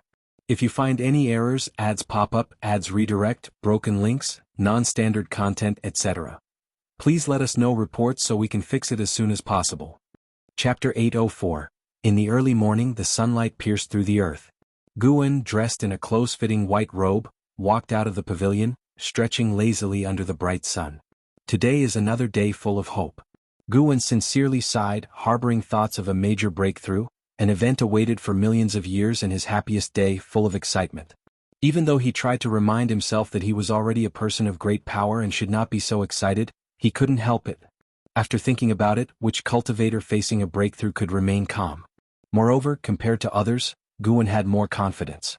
He even felt that he would surely succeed in breaking through, and with such a mentality he naturally felt more excited. Shenzhen glanced at Guwen from in front of the artifact refining cauldron.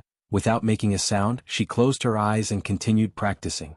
After strolling in the courtyard for a while, Guwen left. He walked into the woods along the mountain path, activating the lifespan breakthrough function as he walked. You have activated the lifespan breakthrough function. Based on your current realm, select the following breakthrough location. 1. Primal Harmony of Chaos. Sea of Descent. 3. Holy Heart Path. 4.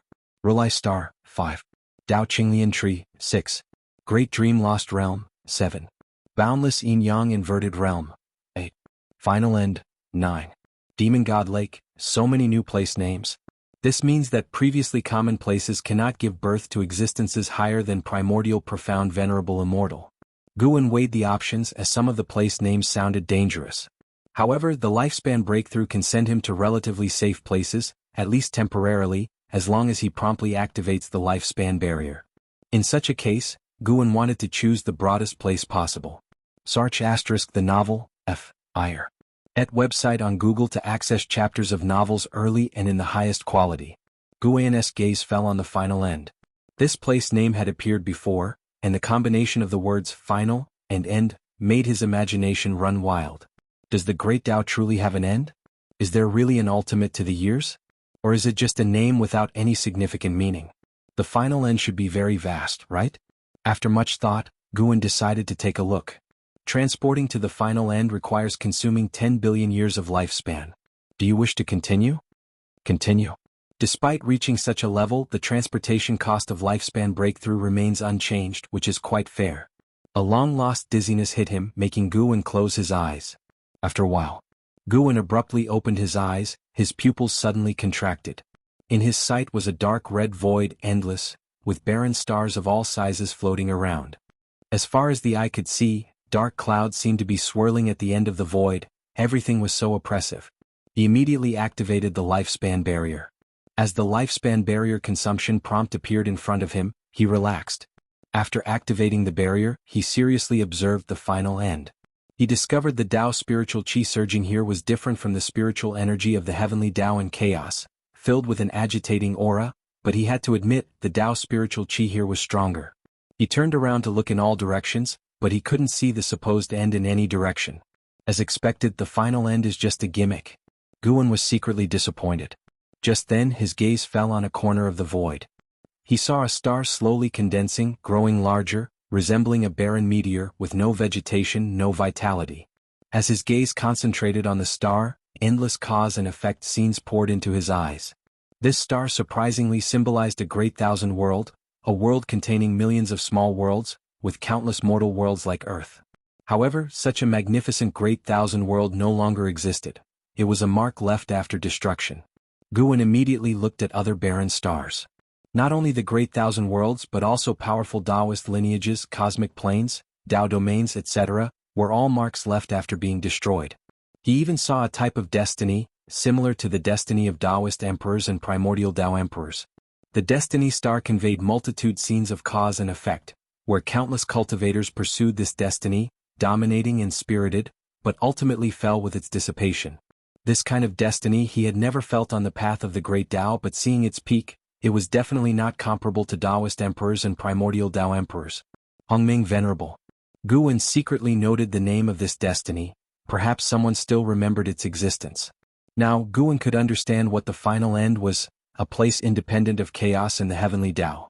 From here one couldn't feel the direction of chaos in the heavenly Tao, but whether chaos or the heavenly Tao, the mighty things after extinction left marks here. Guwen couldn't understand why the final end formed as it did. The 3,000 Great Taos is just a term. In reality the Great Taos are innumerable, always with unknown Tao rules existing. But he knew one thing. This place could give birth to existences surpassing the primordial, profound, venerable, immortal. What an unimaginably terrifying existence could be born in such a negative and oppressive place. Guwen suddenly felt that the heavenly Tao was small, and even chaos couldn't represent everything. Perhaps the celestial emperor immersing himself in reincarnation wasn't indulgence, but searching for an opportunity to break into a higher realm. Guwen took a deep breath, meditating where he was, floating in the void as if there was invisible land beneath him. First, enhance the physique. Last time upgrading the physique consumed 5 trillion years of lifespan, not seeming much, but compared to last time, it was more than 100-fold increase. If this time also increased 100-fold, it would be 500 trillion years of lifespan. This number was quite terrifying. Guwen invested lifespan into the physique, one amount after another. Soon the investment exceeded 5 trillion years of lifespan. Finally he spent 1.2 quadrillion years of lifespan, and his physique ascended to the creation essence body. This was already equivalent to his lifespan consumption when he last broke through a great realm. Guwen didn't have time to grieve the life-consuming physique upgrade before an unprecedentedly vast creation flooded into his mind. Profound abyss, divine pool. Guwen's avatar and Hongyazi walked on the wasteland. He walked ahead, Hongyazi followed behind. Hongyazi held a stone in his hand, like a small knife, inscribed with 2 characters, furrowing his brows in deep thought. Years had passed and they had yet to escape the predicament. This land seemed endless, even flying into the sky or digging into the ground was fruitless. Just then a glow of sunset rushed from behind, swiftly sweeping over the dim celestial vault, brightening the whole world. Hongyazi looked up, seeing the celestial vault not only lit by the glow of sunset but also appearing in a wave-like distortion. What is this phenomenon? Hongyazi asked. Having adventured with Guwen for so long, he had unknowingly developed a dependence on him. Guwen looked up, secretly amazed. The creation essence body is indeed formidable. Without yet breaking through a great realm, just improving the physique, the phenomenon can be transmitted from the final end to the underworld. His avatar in the hidden spirit palace of the celestial spirit great world opened his eyes, seeing the 3,000 great worlds and the path of the great Tao experiencing similar phenomena, the glow of sunset illuminating all beings. Such a commotion might alarm the celestial court. Luckily he broke through at the final end. The heavenly court immortals should not be able to trace it there. Even so, the creation essence body alone was such. What kind of upheaval would his breakthrough to a great realm cause?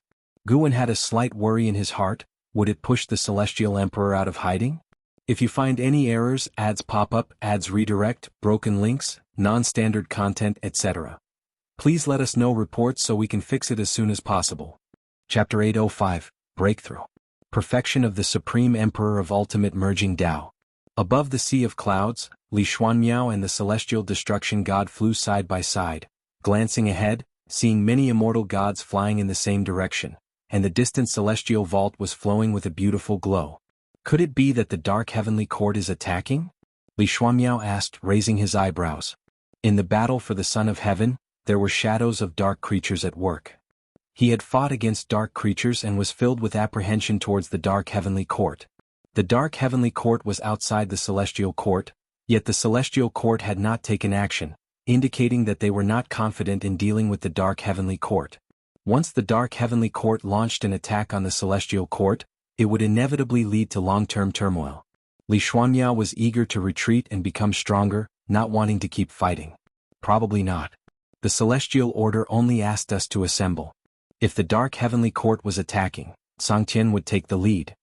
The celestial destruction god responded, the name Sangtian evoking wild thoughts in Li Xuanmiao. He had heard of Sangtian for years upon arriving at the celestial court, but never witnessed Kangshan's might. It is said that Sangtian is not only the will of the heavenly Tao but also the celestial court's most powerful weapon, whose heavenly might eradicates countless evil demons. They stopped speaking and continued forward. Soon they reached the assembly point of the immortal gods, still above the sea of clouds, but this portion was gathered by countless immortal gods, some towering millions of feet tall, others suspended above like divine beasts. Looking around, it was spectacular beyond words, boundless and magnificent. Ia the Nelfer. Net website on Google to access chapters of novels early and in the highest quality. In front of all the immortal gods, the end of the sky presented an illusory scene, seemingly leading to another cosmic plane. Inside was the chaos void, a terrifying black fog quietly surging without approaching the heavenly Tao, encircling the heaven-suppressing endless tower. Li Xuanmiao and the celestial destruction god landed among the immortal gods, secretly astounded, for even the celestial destruction god had never seen so many immortal gods assembled together. The foundation of the celestial court was truly terrifying. After a moment of reflection, Li Xuanmiao turned his gaze to the spacetime entrance ahead, feeling uneasy looking at the black fog. It was clear that something extremely dangerous lay within. It seems unrelated to the dark heavenly court. Yes, there are similar glowing anomalies deep within chaos. Could it be an almighty being breaking through? What cultivation level would it take to stir chaos in the heavenly Tao? The immortal servant I left in the underworld told me there are similar phenomena there too. Speaking of which, in recent years anomalies have been cropping up frequently, not a good omen. If it's about breaking limits, how many powerful beings might have secretly arisen? Why are they hiding? Their intentions must be speculated upon. The immortal gods were discussing among themselves, while Li Xuanmiao quietly listened, picking up a lot of intelligence, including names of many non-celestial court forces. The world outside the celestial court was far vaster than he had imagined. The 3,000 great worlds might not be worth mentioning to the celestial court because there are many more powerful forces and enigmatic domains worthy of its caution. What exactly will happen? Li Xuanmiao felt tense, his gaze tightly fixed on the chaotic scene far ahead. An hour later, the glow on the celestial vault began to fade, allowing all the immortal gods to breathe a sigh of relief. However, not long after, the celestial vault displayed countless lightning bolts like snakes silently intertwining. At first glance, the vault seemed to fracture instantly, terrifying, causing the recently relaxed immortal gods to tense up again. The previous glow phenomenon, though attracting the attention of beings across realms, did not appear frightening, so the realms remained relatively peaceful. But with the emergence of new anomalies, all living beings were scared, even the various battlegrounds of the Son of Heaven conflict were disturbed. All forces were investigating the source of the anomaly, especially the celestial court, but to no avail. Final end. Floating in the void, Guan opened his eyes, his left pupil deep red, right pupil silver blue, seemingly harboring two lotus flowers. He exhaled a breath of impure air. His infinite eternal Tao technique had been upgraded to the infinite supreme merging Tao skill, consuming nearly 20 trillion years of lifespan. Tao Qi eternal divine sense was upgraded to the mind-only Tao Qi divine technique, consuming nearly 4 trillion years of lifespan. This was his critical Taoist technique for hiding cultivation level, indispensable, still enhancing his divine soul and Qi blood. The 3,000 slaying Tao swords were upgraded to the no death no life heaven slaying sword, consuming nearly 3 trillion years of lifespan. The great primordial celestial net step was upgraded to the Hongmeng 3,000 steps, consuming nearly 8 trillion years of lifespan. This step technique shifted from shuttle divine power to attack divine power, annihilating a Tao in one step, after 3,000 steps, rendering all Taoist techniques and cultivation of the enemy into nothingness.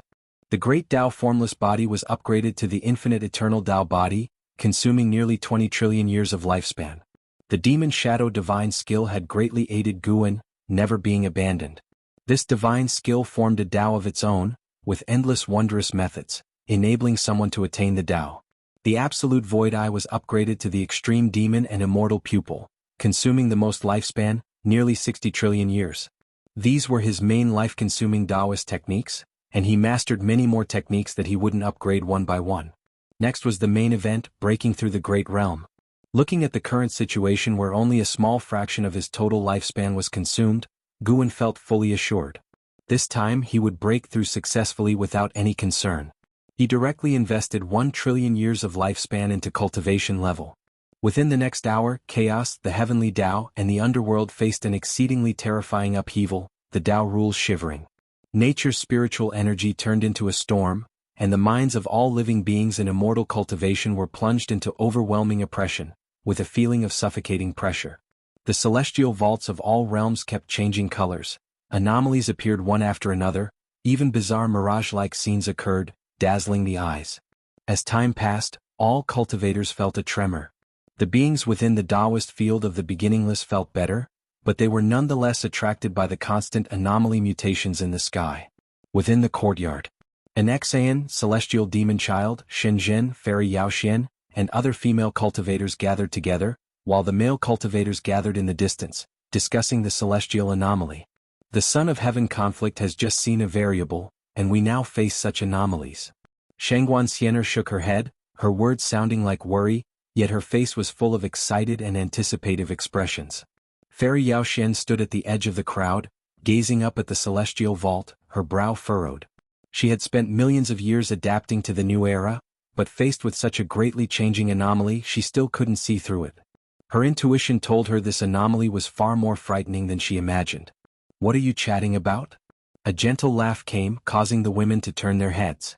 They saw Guan in white clothes entering the courtyard, with his usual smile, instantly dispelling all the unease and tension in their hearts. If Guan was calm, so were they. "Ancestor, what is the reason for this anomaly?" asked the impatient Shangguan Xianer. Guan stopped, looked toward the celestial vault and said, "This anomaly covers the 3,000 great worlds, envelopes the entire heavenly Tao, chaos too, and even the underworld is mirrored." This remark caused everyone's expression to change drastically. How great a cause and effect must it be? "I don't know either, but with such a vast range it shouldn't pose a threat to us. If the heavens fell, the celestial court would hold it up." Guan shook his head and smiled. He had already broken through successfully. Unlike before, he had broken through to the perfection realm in one go, but the anomalies of this realm were truly terrifying. Even after his breakthrough ended, they hadn't dispersed, influencing all heavens and myriad realms. At this moment he had already stepped into a higher tier. Supreme Emperor of Ultimate Merging Tao. Perfection Realm.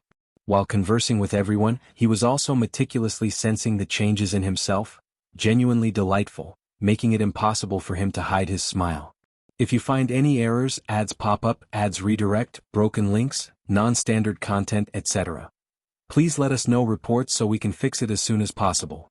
Chapter 806. Integrating into the Great Tao. Supreme Emperor of Ultimate Merging Tao, a transcendent existence surpassing the primordial, profound, venerable, immortal. Just how powerful is this realm? Simply put, in Guan's eyes, the entire heavenly Tao no longer holds any mystery. Both the past and the future are in his sight. He saw the birth of the heavenly Tao, indeed initiated by a supremely powerful existence. He saw the end of the heavenly Tao, likewise concluded by a supremely powerful being. Not only that, he leaps out of cause and effect, and no one can find his past or future. Even if they visit the past or future of his acquaintances, he remains unseen. In the realm of merging Tao, he can integrate himself into the great Tao, coexisting with and enduring alongside the Tao. How can the Tao perish? In a certain sense, as long as he merges with the Tao, he will not die, which is true longevity and immortality. Even if he just steps into the early stage of the Supreme Emperor of Ultimate Merging Tao, he transcends everything, eternally carefree, and upon reaching the perfection realm, Guan feels his physical body has become indistinguishable from the Tao. This is an incomparably perfect realm, so powerful that it defies description with words. Indeed, the celestial court is no pushover. I've heard the struggle for the Son of Heaven isn't over yet. Could these anomalies be related to that struggle? Very likely. There is a Son of Heaven sending chaos evil demons into battle, truly resorting to any means. I hope the struggle for the Son of Heaven ends soon. I can't focus on my seclusion, afraid an enemy might invade at any moment. What you say sounds amusing. Do you really need to protect heaven and earth? An Xian, celestial demon child, celestial Cyan, and others discussed in the courtyard. With Guan's words present, their mindset became relaxed, even shifting their topic to the struggle for the Son of Heaven. Guan looked up. Though standing in this tiny courtyard, his vision could overlook the entirety of the heavenly Tao. He saw the Celestial Emperor. The Celestial Emperor sat at the highest point of the celestial court, and throughout the range of the heavenly Tao, there were more than 10 million reincarnation bodies of his, some distributed in the past, others experiencing the future, with endless insights into the Tao flowing into his true body through cause and effect. In that highest palace, dark and silent, the Celestial Emperor supported his head with his hand, seemingly resting, yet his posture radiated the most terrifying aura, as if nothing could disturb him. Even the phenomena caused by Guan's breakthrough couldn't make him open his eyes. Guan could sense that the Celestial Emperor was also a Supreme Emperor of ultimate merging Tao. His cultivation was no weaker than Guan's, but not vastly stronger either, meaning both were within the same great realm. Besides the Celestial Emperor within the range of the Heavenly Tao, there was no third Supreme Emperor of ultimate merging Tao. However, there were several primordial profound venerable immortals, all hidden deep within the Celestial Court, likely those few Celestial Tao venerables dwelling in areas Guan couldn't previously discern in the Celestial Court. Celestial Emperor, I've caught up and I will surpass you. I hope that when we cross paths in the future, my strength will please you. Guan's lips curved upward, his smile radiant. Because of the life of Gu Xuanyu, he held no hostility toward the Celestial Emperor, even harboring some goodwill, only regarding the Celestial Emperor as an imagined rival to spur his own strength. Shenzhen happened to see Guan's expression, and her eyes shifted slightly, involuntarily showing a smile on her face. This sweeping phenomenon involving chaos and the heavenly Tao lasted for several hours, dissipating only when night fell. The celestial spirit great world returned to tranquility, yet Guan could see the celestial court was in chaos, with primordial profound venerable immortal realms celestial Tao venerables hastening to chaos. But this no longer pertained to Guan. After successfully breaking through, he did not go into seclusion but instead repeated his daily routine, experiencing the specific wonders of the Supreme Emperor of ultimate merging Tao in ordinary life. 3 years later, Guan came to the Heavenly Spirit Tao Alliance to visit old acquaintances. He stood before a mountain gate, calling up his attribute panel.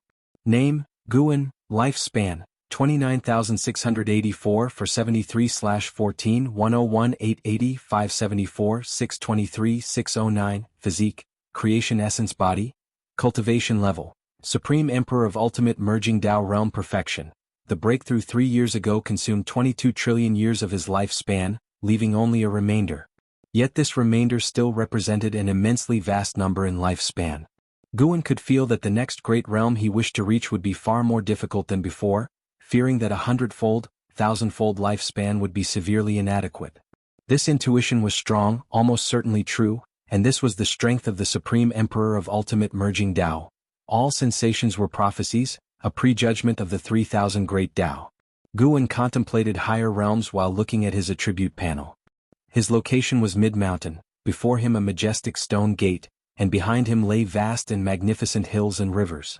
At first glance, this seemed not like an immortal cultivation sect but rather a place remote from the mundane world. Suddenly, ripples appeared within the stone gate ahead, like a watery surface, and a human silhouette emerged. A young male disciple approached Guan, glanced at him suspiciously and spoke, "My ancestor wishes to see you, please follow me in." In the young disciple's eyes, Guan was indeed astonishingly handsome, yet by his aura, he seemed but an ordinary celestial and earthly immortal. How could such a cultivation merit a personal audience with his ancestor? Though full of confusion, he dared not be careless. Guan smiled with a nod, then followed him through the stone gate. Passing through the gate, the heavens abruptly changed before him. The mountain ranges continued, yet each peak housed pavilions, palaces, pagodas, and every mountaintop shone with rays of light, akin to an immortal land. Under the guidance of the young disciple, Guan flew toward the most majestic giant mountain. Along the way, passing disciples greeted the young disciple, clearly indicating his esteemed status in this little world. After a while, the two landed before a palace at the mountain's summit, where the heavens were not seen overhead, but instead, a vast starry sky. "Our ancestor is inside, you may enter on your own." The young disciple gestured with his hand and Guan nodded, then opened the palace doors and walked in. Once the doors closed, the young disciple withdrew his gaze, turned and flew down the mountain, his mind pondering the origins of Guan. Could this person be a descendant of the ancestor? Inside the palace, the sight was bright, spirit mist drifted along the ground. As Guan walked, he glanced at the stone pillars along the path and began to chant. Qi cultivation, foundation establishment, core formation, nascent soul, divinity transformation, void crossing, fusion, Xuanxin, Mahayana, nirvana, loose immortal, wandering immortal, celestial and earthly immortals, carefree primordial immortal, divine immortal of wondrous dharma, Tao void profound immortal, divine thought true immortal, free immortal. Taoist Zhang Zizai immortal, profound yuan free immortal, heaven encompassing free immortal. Innate golden immortal. CTH Novel Fire. Net website on Google to access chapters of novels early and in the highest quality. Guinness' voice echoed within the hall, and upon finishing, he looked ahead and grinned. For realms beyond innate golden immortal, do you need me to inscribe them on the pillar? Following his gaze, a figure stood atop distant steps. It was Ji Xiaoyu. Ji Xiaoyu had her hands behind her, fixing her gaze on Guan. She calmly spoke. With your capability, you could have come directly, yet you had me send someone to invite you. It seems you relish pretending to be weak. If you find any errors, ads pop up, ads redirect, broken links, non-standard content, etc., please let us know reports so we can fix it as soon as possible. Chapter 807, Vast Disparity. What do you mean pretending to be weak? If I do not participate in worldly causes and effects, whether I am strong or weak, what does it matter? Guan walked toward Ji Xiaoyu, smiling as he replied. Ji Xiaoyu was dressed in a luxurious purple robe, exuding an aura of noble and transcendent beauty, possessing both the elegance of a fairy and the powerful presence of someone in authority. Upon hearing Guan's words, she slightly pursed her lips and said, "Such an arrogant tone." She stepped down the stairs, continuing, "If you wish to speak, I won't refuse. Coincidentally, I want to learn more about the realms beyond the innate golden immortal." Guan laughed. The golden immortal Dao fruit is also divided into 3 layers: innate golden immortal, heaven-balancing golden immortal, and Tai-Ching golden immortal. The celestial gods guarding the 3,000 great worlds often have cultivation levels around the heaven-balancing golden immortal realm. As he spoke, he took out the fate pen and casually swept it, adding the names of 2 realms, heaven-balancing golden immortal and Tai-Ching golden immortal, to the foremost stone pillars. Upon hearing this, Ji Xiaoyu squinted her eyes and asked, "What is your realm?" Guan smiled but remained silent. "Judging by your demeanor, is your realm higher than Tai-Ching golden immortal?" Ji Xiaoyu snorted. When she saw that Guan's smile didn't change, she was secretly startled. She had thought Guan was just a Tai-Ching golden immortal. This guy. Although Ji Xiaoyu was surprised, considering Guan's few interventions, even on the path of the great Tao, none could compare. Surpassing Tai-Ching golden immortal equates to surpassing the power of most celestial gods, which is reasonable upon reflection. Though understanding is one thing, realizing that Guan surpassed Tai-Ching golden immortal, she still felt bewildered. Guan listened to her inner thoughts, secretly thinking, "Indeed, I am above Tai-Ching golden immortal, with 5 realms in between." He arrived in front of Ji Xiaoyu, glanced around and asked, "Do you usually reside here in seclusion?" "Yes, the factions of the Heavenly Spirit Tao Alliance are complex. I don't want to get involved in too many causes and effects, so I seldom venture out." Ji Xiaoyu replied, "Currently still in the heaven-encompassing free immortal realm, just a step away from the innate golden immortal, but unable to break through that step." Sar the Oval Fire. At website on Google to access chapters of novels early and in the highest quality. She wasn't in a hurry since those who can achieve innate golden immortal have lived for a long time. Her age compared to these great powers is still far behind. Yet, with Guan's arrival, she felt a sense of urgency. Continuing like this, she might soon give up her determination to pursue Guan. Guan looked at her and said, "Going out occasionally is beneficial, aiding enlightenment. The Tao is not entirely found through secluded hard practice alone. The existence of the reincarnation tribulation is to guide beings toward the Tao. You can also visit the Taoist field of the beginningless sometimes. The 9-spirit continent has become quite lively these days." Listening to Guan's words, Ji Xiaoyu gazed fixedly at him. Their eyes met, both without any fluctuations. "When I headed to outer heaven, I thought it would be a farewell to you, but in the end I returned. When pursuing the Taoist emperor along the path of the great Tao, I thought for the second time we'd be separated forever. Now, am entirely rooted in the celestial spirit great world, seemingly unable to sever our ties for eternity." Ji Xiaoyu spoke in a calm tone, causing Guan to raise his eyebrows. "What? Do you hold a grudge against me? If you really wish for eternal separation, I simply won't come anymore," Guan said helplessly.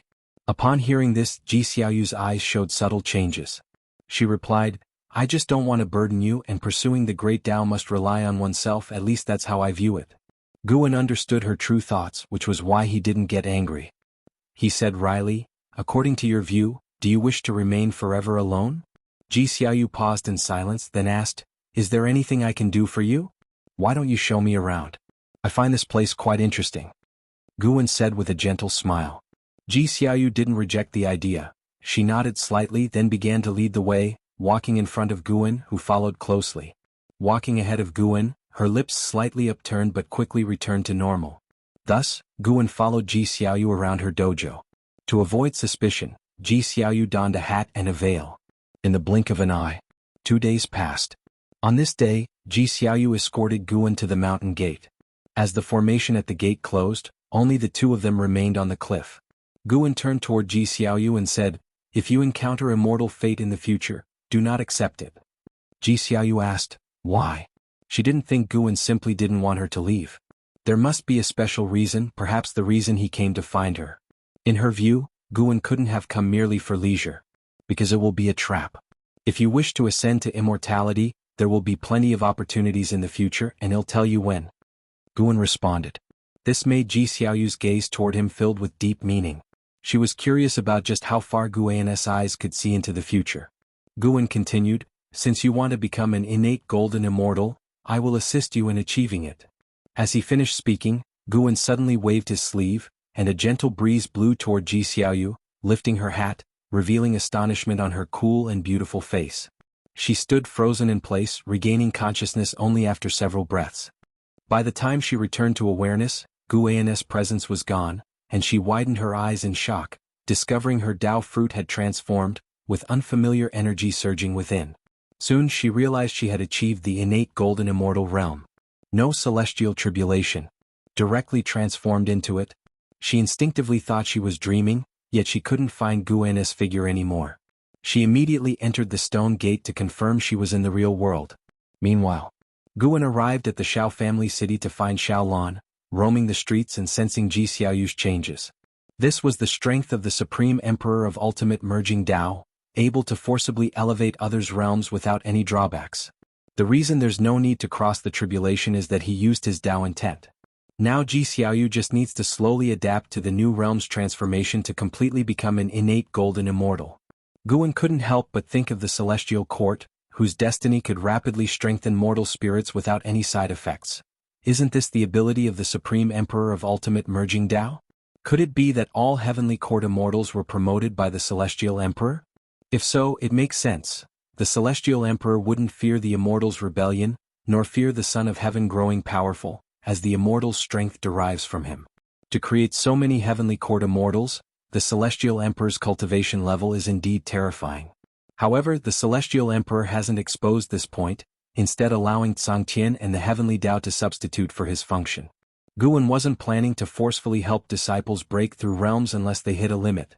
Even when assisting those around him, Guan won't reveal the intricate wonders of it, as they are simply too unbelievable.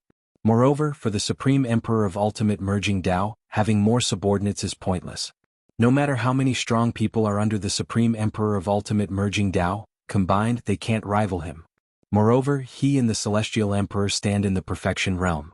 On the Heavenly Dao scope, there are only two Supreme Emperors of Ultimate Merging Dao, both in the Perfection realm, and their gap with all beings is astoundingly vast. Why do I suddenly relate to the Celestial Emperor's arrogance? Guan chuckled, shaking his head. He felt this mindset was unacceptable, just as the Celestial Emperor couldn't foresee him rising unknowingly. Perhaps another Supreme Emperor of Ultimate Merging Dao might emerge in the future without either him or the Celestial Emperor realizing. No matter what, he must never be conceited. If you find any errors, ads pop up, ads redirect, broken links, non-standard content, etc., please let us know reports so we can fix it as soon as possible. Chapter 808. Another side of the Patriarch. The passage of time resembles a spinning wheel and is as merciless as flowing water, erasing worldly grudges, disasters and happiness. Regardless of good or bad, all will pass before the sands of time. The contest for the title of Son of Heaven is no exception, and its progress is accelerating. After 3 million years, the 3,000 great worlds have all fallen under Shenyuan Human Venerable's dominion, bringing peace to various realms. Following a great calamity, these realms enter a new era, receiving blessings from the Heavenly Dao with all things reborn. While the 3,000 great worlds are rejoicing, the contest for the title of Son of Heaven still has one crucial final battle. The celestial spirit great world remains in peace, yet the number of little worlds from outer heaven is increasing. Ji Xiaoyu's attainment of innate golden immortal status has not been spread widely. She chooses to hide her cultivation level, continuing to pretend as the heaven-encompassing free immortal, and uses her unique qi concealment technique. This year as spring begins, and Zizai takes Zhuang Xian into the bamboo forest to find Guan. This bamboo grove has become Guan's exclusive domain, where others dare not tread lightly. After many years, Zhuang Xian has become a free immortal and is now pursuing the path of primordial Dao Emperor. He wears a black shirt and white robe with his long hair bound at the top by 2 bamboo hairpins, his expression solemn, embodying the aura of a seasoned sage. Coming before Guan, the two respectfully salute Guan, "You may return first." Guan tells Nzizai, who upon hearing this, can only suppress his curiosity and turn to leave. Facing the ancestor alone, Zhuang Xian, who usually fears neither heaven nor earth, now feels somewhat nervous, his breath becoming unsteady. Guan sits on the steps in front of the pavilion, he gestures for Zhuang Xian to sit on the ground, and Zhuang Xian promptly complies. "I called you here because I intend to personally teach you. Do you know why I am willing to instruct you?" Guan asks as he toys with the 7-star mirror, once the immortal path ultimate treasure of the 7-star spirit realm, now transformed into a Dao treasure, containing the power to suppress a side of the great thousand world. Zhuang Xian replies, "Is it because of ancestor in?" He would not arrogantly believe that it is due to his own character that the ancestor appreciates him. Presently there are countless Wuxia disciples, many with remarkable talent, yet none have seen the ancestor instruct anyone. Guan laughs, "He is just one reason. It's also because of your master. Let me tell you a secret, don't tell anyone including your master." Zhuang Xian becomes intrigued and quickly agrees. Guan begins to narrate tales from his time at the Supreme Sect, focusing on his interactions with LV Badian, soon captivating Zhuang Xian, immersing him in the story. He seems transported into the tale, witnessing Guan and LV Badian, who has transformed into Elder Tian, walking and chatting in the medicine garden. Zhuang Xian had heard many stories about the ancestor before, but those were mostly legends of the ancestor saving the world. Hearing a simple story of the ancestor interacting with others was a first. Very simple yet full of flavor, calming his spirit. Hearing about LV Badian restoring his identity, always wanting to pass his cultivation level to Guan and urging him to become the sect leader, causes Zhuang Xian to smile involuntarily. Once Guan finishes speaking, he himself drifts into reminiscence. Zhuang Xian asks, "Ancestor, is my master a descendant of senior LV Badian?" The ancestor indeed seems to be someone who cherishes old friendships. Guan glances at him, smiling, "No, he is the reincarnation of LV Badian. The cultivation technique I imparted to him was once taught to me by his prior incarnation." Zhuang Xian widens his eyes with an expression of disbelief. To him, the tales of Guan and LV Badian should stem from an unfathomably distant past, so far back that it transcends thousands, tens of thousands of reincarnation cycles. Given such reincarnation, it's seemingly impossible to find a familiar face. Guan continues, "I am indifferent to your cultivation achievements, nor concerned about how many you may aid in the future. As long as you do not commit evil, do not harm fellow disciples, even if you accomplish nothing, I will not expel you from Wuxia. Presently, I pass the cultivation technique to you in consideration of your master. I hope you can become your master's pride, as his former incarnation always aspired to nurture an exceptional disciple." Zhuang Xian listens attentively, pondering for a moment before solemnly nodding his head. He doesn't feel disappointed by this. Instead, he finds the ancestor magnanimous and sincere, expressing a swaggering boldness that fears no change. He also hopes to become such a person. Guan raises his hand and sends out the 7-star mirror. The mirror floats in mid-air, the surface reflecting a beam of white light, which reveals a scene of the dark void within. "Let's watch a battle first," Guan says with a smile, and with a gesture from his right hand, a wine jug from the pavilion flies into his hand. "A battle?" Curious, Zhuang Xian's gaze turns to the dark void ahead, witnessing 2 figures approaching each other. "Who are they?" Zhuang Xian cannot resist asking. Guan responds, "Sons of Heaven, the 2 who plunged the 3,000 great worlds into a millennium-long catastrophe. They are about to have their final showdown." Sons of Heaven. Zhuang Xian's eyes widen, turning to Guan with an expression of disbelief. The current celestial spirit great world has already formed links with the 3,000 great worlds, coupled with the presence of the 10,000 realms gate, so Zhuang Xian is aware of the battle for the title of Son of Heaven. Such a narrative feels incredibly distant to him. In his mind, the celestial court even seems to be above the beginningless realm. Within the beginningless, no one can compare to the Son of Heaven. The ancestor can, astonishingly, glimpse the Sons of Heaven's duel from within the dojo. And the 2 Sons of Heaven are completely unaware. What kind of technique is this? What kind of cultivation level could achieve this? Zhuang Xian is both shocked and thrilled. Disciples have always known the ancestor is powerful, but the true extent of that power remains unseen to all. Today the ancestor's demonstration, though not earth-shattering, has shattered his perception. Watching the ancestor's serene and tranquil smile, Zhuang Xian's thoughts swirl.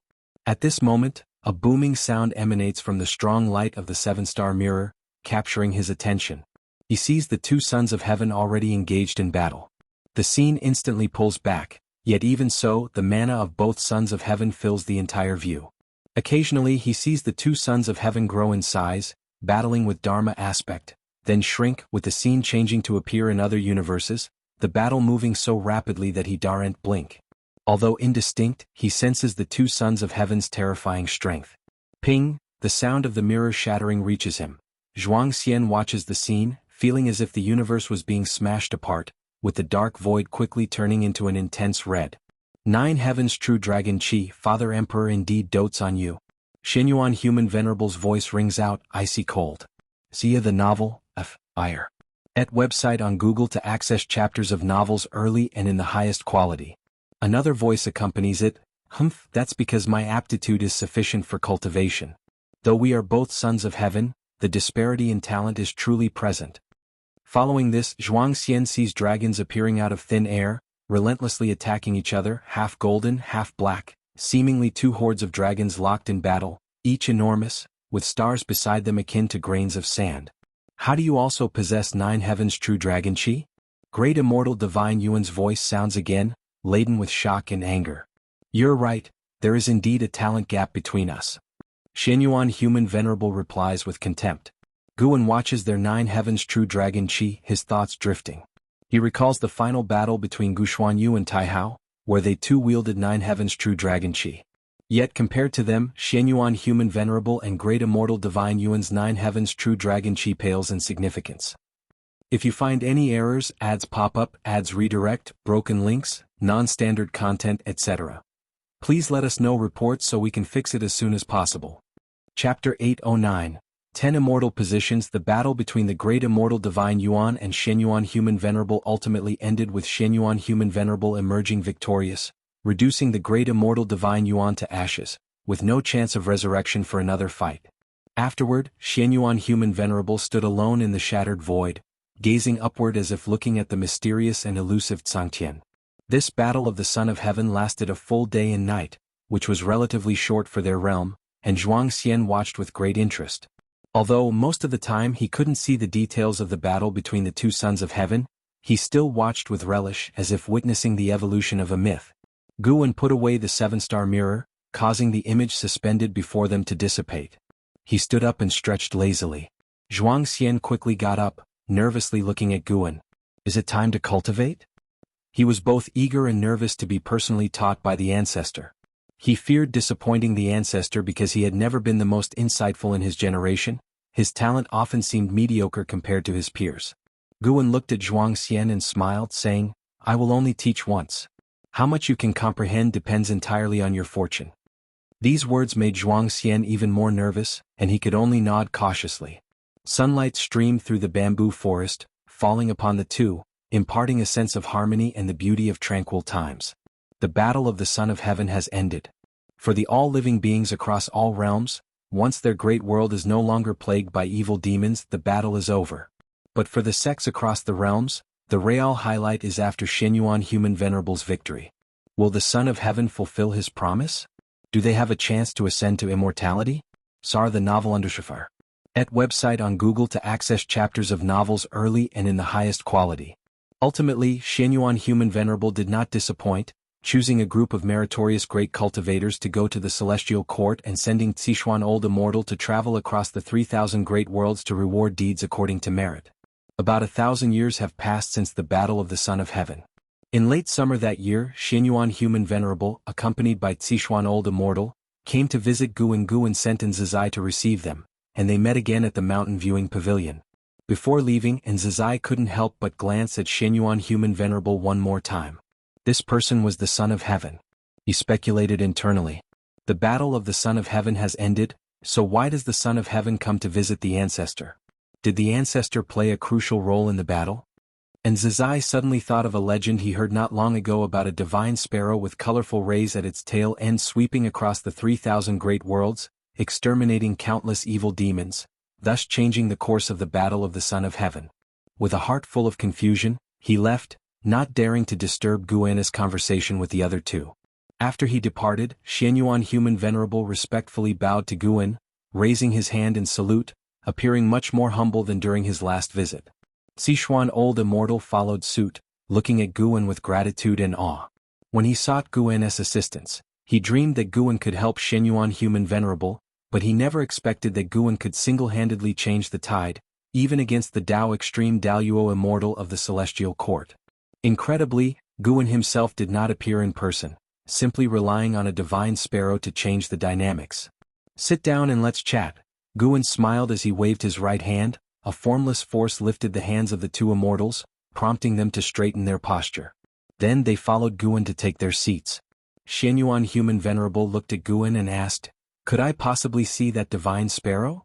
Sichuan Old Immortal took the initiative to pick up the teapot on the table to pour tea for Guan, and upon hearing Xianyuan Human Venerable's request, he too looked at Guan expectantly. Guan smiled, raised his right hand, and immediately, a colorful light flew from outside the pavilion, swiftly landing on his arm. As the radiance faded, the figure of the Wuxia divine sparrow emerged. It appeared similar in size to a chicken, although majestic. Xianyuan Human Venerable and Sichuan Old Immortal could not quite reconcile this with the image of a divine sparrow that traversed the 3,000 great worlds. "What is the origin of such a spiritual entity?" asked Sichuan Old Immortal curiously.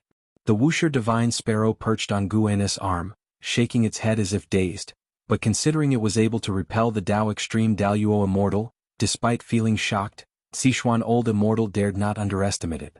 Guan stroked the head of the Wuxia divine sparrow and smiled. "It has no grand origins, it has just been cultivating by my side." These words made Xianyuan Human Venerable and Sichuan Old Immortal feel a surge of awe. Simply staying by his side can achieve the Tao Extreme Daluo Immortal realm? What audacious language! Even in the Celestial Court, it's not about having enough time for cultivation to reach the Tao Extreme Daluo Immortal level. To achieve the Tao Extreme Daluo Immortal requires immeasurable merit, and Xianyuan Human Venerable dared not imagine himself achieving the Tao Extreme Daluo Immortal yet.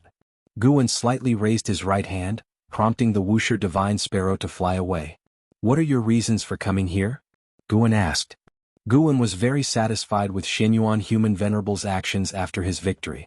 At least he did not deceive the all-living beings, and with victory, there truly was a chance for immortality. Furthermore, the 3,000 great worlds did not perish and be recreated, which indicated Xianyuan Human Venerable exerted his influence on the Celestial Court. Xianyuan Human Venerable said, "Ancestor, your assistance was immeasurable, I had to come to express my gratitude. I am willing to offer you 10 immortal ascension slots, how about that?" 10 immortal ascension slots. Guan couldn't help but feel amazed. No wonder Tai Immortal Monarch was so committed to supporting the Son of Heaven. Relationships are truly important. How many years would it take for the 3,000 great worlds to birth an immortal god? Xianyuan Human Venerable effortlessly offered 10 slots, and Guan could sense that these 10 slots were not just ordinary celestial god positions but star monarch immortal positions. "You have already given me the heavenly Tao Emperor Jade, that's enough." Guan shook his head and smiled. Xianyuan Human Venerable replied sternly, "The heavenly Tao Emperor Jade was to request your assistance, but now I am talking about the reward after victory, which is what I should give." "Yes, Ancestor, if you can't decide now, you can accept them first and later give the opportunity to whichever disciple wishes to ascend to immortality," Sichuan Old Immortal chimed in. Xianyuan Human Venerable waved his sleeve, and 10 green jade long sticks appeared on the table, each engraved with the words Star Monarch. Guan no longer refused and asked, "Your Highness, how will you treat the 3,000 great worlds in the future?" Xianyuan Human Venerable was secretly astonished. How did the ancestor know he could rule the 3,000 great worlds? This was a reward he received from Tsangtian not long ago, effectively enabling him to oversee 3,000 celestial gods, along with many immortals and gods who prioritized the 3,000 great worlds to serve him, greatly expanding his power. Of course, he was merely astonished and did not ponder too much. Considering the ancestor's cultivation level, deducing this was not impossible. Xianyuan Human Venerable began to describe his plans, believing the 3,000 great worlds held great potential, and intended to develop them well, making them a significant part of the heavenly Tao, heralding unprecedented fortune, and marching towards a grander era. The three chatted for a long time, mostly with Guan listening, while Xinyuan Human Venerable and Sichuan Old Immortal observed his expression, afraid he might be dissatisfied. Xinyuan Human Venerable indeed had faith in the 3,000 great worlds, but most importantly he wanted to enlist Guan's support. Having Guan in the 3,000 great worlds was of extraordinary significance. If you find any errors, ads pop up, ads redirect, broken links, non-standard content, etc., please let us know reports so we can fix it as soon as possible. Chapter 8:10 Son of Heaven Ji Yen, if it is truly so, then His Highness will surely become a revered immortal God among all beings and reshape the image of immortal gods in the hearts of all living beings. Guan looked at Xinyuan Human Venerable, speaking with admiration, which prompted Xinyuan Human Venerable to smile. Sichuan Old Immortal laughed and said, His Highness has always had the ideal of restoring the celestial court's virtues. After this victory, Kangshan's reward for His Highness far exceeds expectations, indicating that even the heavenly Tao supports His Highness' ideal. When talking about this matter, his tone was somewhat excited. Clearly the outcome of this Son of Heaven conflict differed from his expectations, further exciting him. Xinyuan Human Venerable showed a smile, feeling joyous. To receive approval from such an extraordinary great power as Ancestor Master Wuxia proves that the path he steadfastly follows is correct.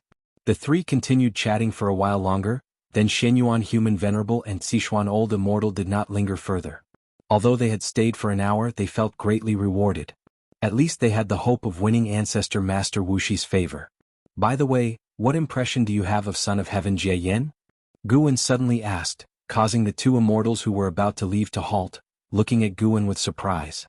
Sichuan Old Immortal was the first to ask, Master Ancestor, why are you inquiring about him?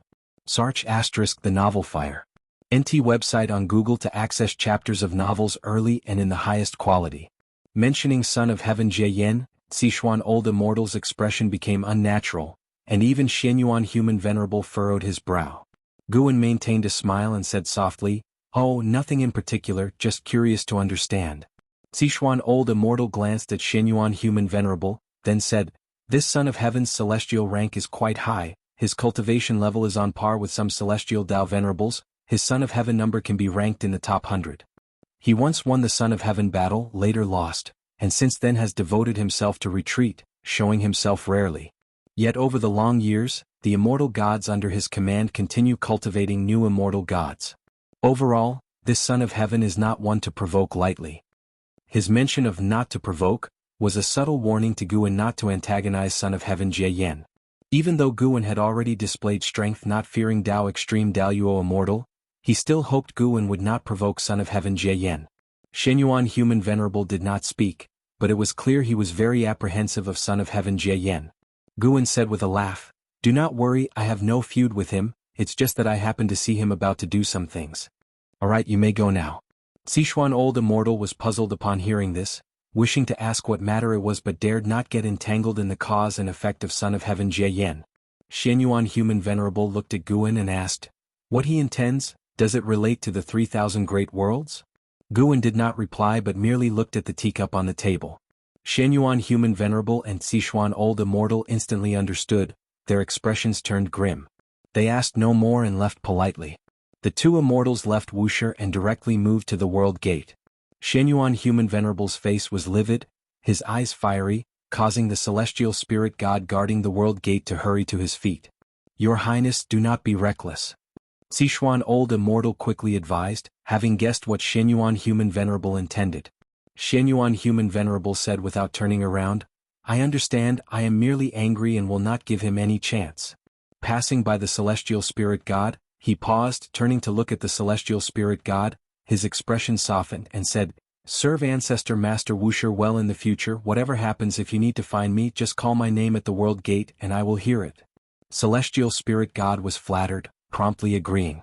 After that, Xinyuan Human Venerable and Sichuan Old Immortal stepped into the world gate one after another. When the intense light of the world gate dissipated, only then did the celestial spirit god breathe a sigh of relief, his face breaking into a smile. The path becomes ever smoother. Being a celestial god, serving a great power outside the celestial court was once considered fundamentally rebellious behavior, but now many high-ranking immortal gods support him in doing so. The celestial spirit god resumed his meditation, his gaze towards the distance, his mind drifted to Tian Hao. He wondered if that boy had ascended to immortality, and what immortal position he held. Meanwhile, Guan walked out of the mountain viewing pavilion, proceeding along the mountain path, leisurely strolling through the wilderness, contemplating the future. In a distant future, Son of Heaven Jie Yen will reincarnate to the mortal realm, achieve supreme status in the celestial spirit great world, and commence a war for dominion over the 3,000 great worlds. This destiny emerged after Shenyuan Human Venerable 1, clearly indicating that Son of Heaven Jie Yen was targeting Shenyuan Human Venerable. Guan had previously warned Ji Xiaoyu not to trust immortal fate, precisely because she would encounter Son of Heaven Jie Yen in the future. This Son of Heaven Jie Yan's cultivation level is quite formidable, having reached perfect Taoist Great Luo immortal realm.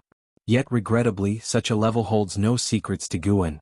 It made Guan feel relieved that when he achieved Dao Extreme Daluo Immortal, he did not act recklessly.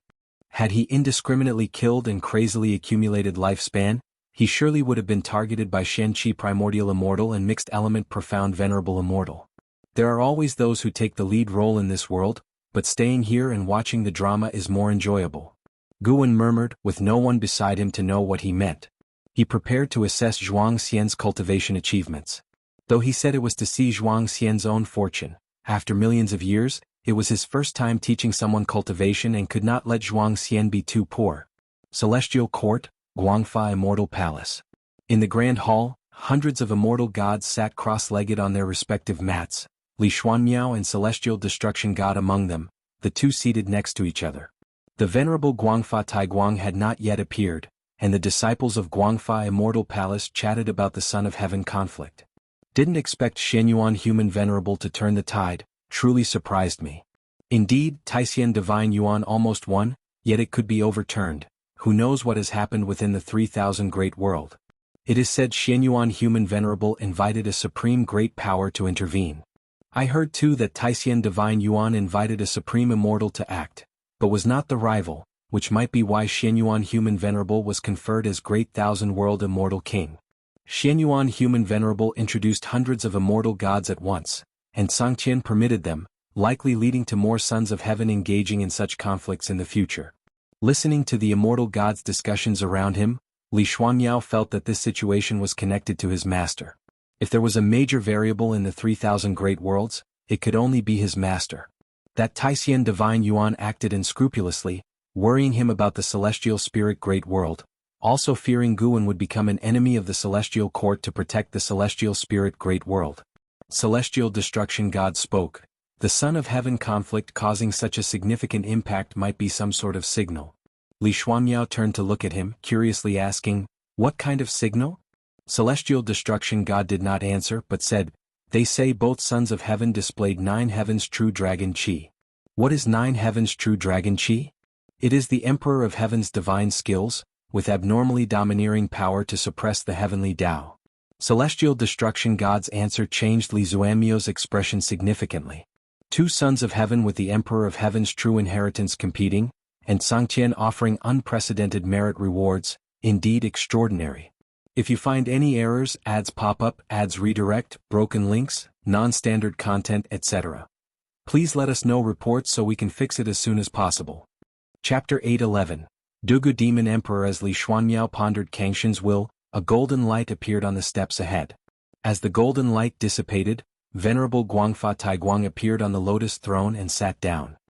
His imposing figure appeared, and all the immortal gods in the hall stood up and bowed to him. Venerable Guangfa Taiguang nodded slightly, raised his hand and pressed down, indicating for all the immortal gods to sit. Once all the immortal gods were seated and looking at him, he spoke, "Today's lecture will discuss the immortal gods, and we shall talk about what it means to be an immortal, what it means to be a god, and what the order of the heavenly Tao should be. I hope you will find your own path in comprehending the heavenly Tao, and no matter the outcome, do not regret." On hearing this, the immortal gods sat upright, knowing that this lecture was connected to the dispute for the title of Son of Heaven, a matter of great interest to them. Such a significant event rarely occurs in the celestial court over the long eras, as no one within the heavenly Tao can shake its foundation. The white-haired elder in the first row spoke first. This humble Taoist believes that immortal gods should focus on destiny, Relying on it means relying on all beings of heaven and earth. Thus, immortal gods should primarily protect all beings. His status was evidently high as he was the first to speak, and the other immortal gods listened intently. After he finished speaking, an immortal god quickly rebutted. An immortal is an immortal. Mortal spirits cultivate to become immortals, enduring hardships. Yet after becoming immortals they still weigh mortal spirits heavily. What is the meaning of our immortal cultivation? Immortals should keep their distance from mortal spirits. This itself is a protection. In fact, even if we do nothing, mortal spirits will still worship us, so there's no need to curry favor for the sake of destiny. His argument won the approval of many immortal gods, most of whom were from the mortal world, having faced trials themselves. They knew the dangers of human hearts and inherently detested the machinations and disputes of mortal spirits. Suddenly, the immortal gods split into two factions and began debating. It was difficult for anyone to propose a third view without being dragged into the conflict between immortals and mortals. Li Xuanmiao remained silent, observing the attitudes of the immortal gods. Though he could understand some immortal gods' extreme comments, he always felt that immortal gods should protect mortal spirits. What's called an immortal god doesn't really rely on their own cultivation but on the heavenly court's destiny to achieve immortality. Since the heavenly court requires the faith of all beings, immortal gods should inherently have the responsibility to protect mortal spirits. At least, that's what Li Xuanmiao believes. Venerable Guangfa Taiguang did not speak. He listened quietly. With him presiding over the court, the immortal gods had disputes but maintained order without devolving into chaos. CTH Novel Fire. Net * website on Google to access chapters of novels early and in the highest quality. Far away in the Taoist field of the beginningless, Guan was also listening to the lecture. After reaching the level of Supreme Emperor of Ultimate Merging Tao, the celestial court seemed less mysterious to Guan, who often spied on it. Since Li Xuanmiao was listening to the Tao, Guan decided to eavesdrop too. Observing the celestial court over the years, Guan discovered an intriguing phenomenon. Supreme Immortal and Celestial Tao Venerable often have compassion for all beings, whereas Celestial God, Star Monarch, Main Deity, Immortal Monarch are more disdainful of them. The former did not originate from the mortal realm, while the latter mostly fought their way out of the mortal realm, only to scorn its beings, a truly ironic fact. While Guan was enjoying what he heard, an Xian appeared in the courtyard. She came to the tree and looked at Guan lying in the rocking chair, asking, "Master, I have something to ask you." She glanced at Shenzhen, hesitant. "Just speak," Guan replied casually. An Xian immediately asked, "Has the owner of those eyes left?" "Yes, captured by immortal gods to the celestial court." What? "No reason, the celestial court doesn't tolerate those eyes." Guan's answer made an Xian frown and caught Shenzhen's attention. An Xian thought of Guan's warnings to her, feeling heavy-hearted, even though those immortal emperor's eyes were intimidating. Yet thinking that such a powerful entity was apprehended by the celestial court, she felt akin to empathy. She stopped asking, bowed to Guan, then left. Although Shenzhen was curious, she didn't ask more and continued her cultivation. Guan also didn't discuss the immortal emperor's eye with her. He had no intention of rescuing the owner of those eyes, as there was no cause and effect connection. That owner of the immortal emperor's eye was already imprisoned in the heavenly prison. Guan was familiar with that prison because Profound Abyss had spent a long time there, where only beings of great power were detained. Speaking of it, when Profound Abyss escaped from the prison, the fierce demon who caused chaos in the celestial court was still trapped inside. After countless ages, that demon's demon chi had dissipated, yet his body and soul persisted, enduring daily the torment of celestial fire. Xian Qi Primordial Immortal Cultivation Level. Guan discerned his origin, named Dugu Demon Emperor, with half-immortal blood in his veins. His father was a celestial Tao Venerable, hence the celestial court hadn't completely exterminated him. The prisoners in the heavenly prison mostly had intricate connections with the celestial court. Those without any connections were directly obliterated by the celestial court. The same applied to the owner of the immortal emperor's eye. His eyes weren't naturally born but transplanted by a celestial court great power, attempting to refine those eyes through his body. Nowadays, Guan found it amusing to observe the complex web of cause and effect within the celestial court, like following a drama or watching a movie, not dull at all. To all beings, the celestial court appears ethereal. Even free immortals struggle to reach them. Yet every move they make can affect the destiny of all heavens and myriad realms. Guan got up, intending to take a look around the Nine Spirit Dynasty while listening to the lecture from Guangfa Immortal Palace. Shenzhen did not follow him. She was solely focused on asking the Tao and reaching the heaven-encompassing free immortal realm sooner. Now, the second-generation disciples of the beginningless had a minimum cultivation level of profound Yuan free immortal, but hadn't yet birthed any innate golden immortal. Time flows endlessly as a day passes like a page in the annals of time. After Xianyuan human venerable triumphed, legends of immortal gods proliferated across the human world, and opportunities to ascend to immortality began to spread throughout it. Millions of years later, immortality became the highest goal for the cultivation of the multitudes. That year, on the Taitsong continent, within the ancient supreme sect, a young figure arrived on the heaven-repairing platform representing the highest legacy on that land. This youth wore black clothes, had handsome features, and appeared to be just 16 or 17 years old, carrying 3 treasure swords on his back as he walked with the steady stride of a dragon and tiger onto the heaven-repairing platform, full of spirit. The heaven-repairing platform was vast, yet only a few hundred were cultivating there, all meditating in different spots. The youth walked toward the heaven-splitting axe standing in the center of the platform. As he got closer, people began to turn their attention to him. The heaven-splitting axe was left behind by the mythic supporting Tao sword Venerable, but countless ages have passed, and no one has been able to retrieve it, causing the expectation for this grand opportunity to fade. Thus, fewer and fewer with high cultivation are visiting the heaven-repairing platform. If you find any errors, ads pop up, ads redirect, broken links, non-standard content, etc., please let us know reports so we can fix it as soon as possible. Chapter 8:12 Celestial Mandate Person. The black-clad youth came before the heaven-splitting axe, looking at the ancient axe that had weathered countless millennia. He smiled with a radiant exuberance. "Hey kid, where are you from? Do you also wish to challenge the ancient inheritance?" An elderly voice echoed. The black-clad youth turned his head upon hearing it and smiled brightly, saying, "My name is Su Ling. I just joined the Supreme Sect, and I believe I am qualified to receive the world's greatest opportunity." Hearing this, the surrounding old cultivators opened their eyes, their expressions varied. Some were disdainful, others amused, some expectant, and others displeased. After responding to the old cultivator, Su Ling shifted his gaze to the heaven-splitting axe, his eyes full of passion. He reached out directly and grasped the axe handle. Heavy. This was Su Ling's first impression. At 16 he had already reached the core formation realm. Among the new disciples of the Supreme Sect, his talent was considered outstanding, especially since he was not born into a cultivation family. Although the heaven-splitting axe was very heavy, Su Ling felt a mysterious power in the dark assisting him in lifting the axe. The sense of weight was rapidly diminishing. Indeed, the heaven-splitting axe has been inherited for so many years without anyone succeeding. It clearly tests not cultivation level but Fuyuan. Su Ling always believed he had deep Fuyuan. When he was young, a calamity struck his entire village, yet he survived.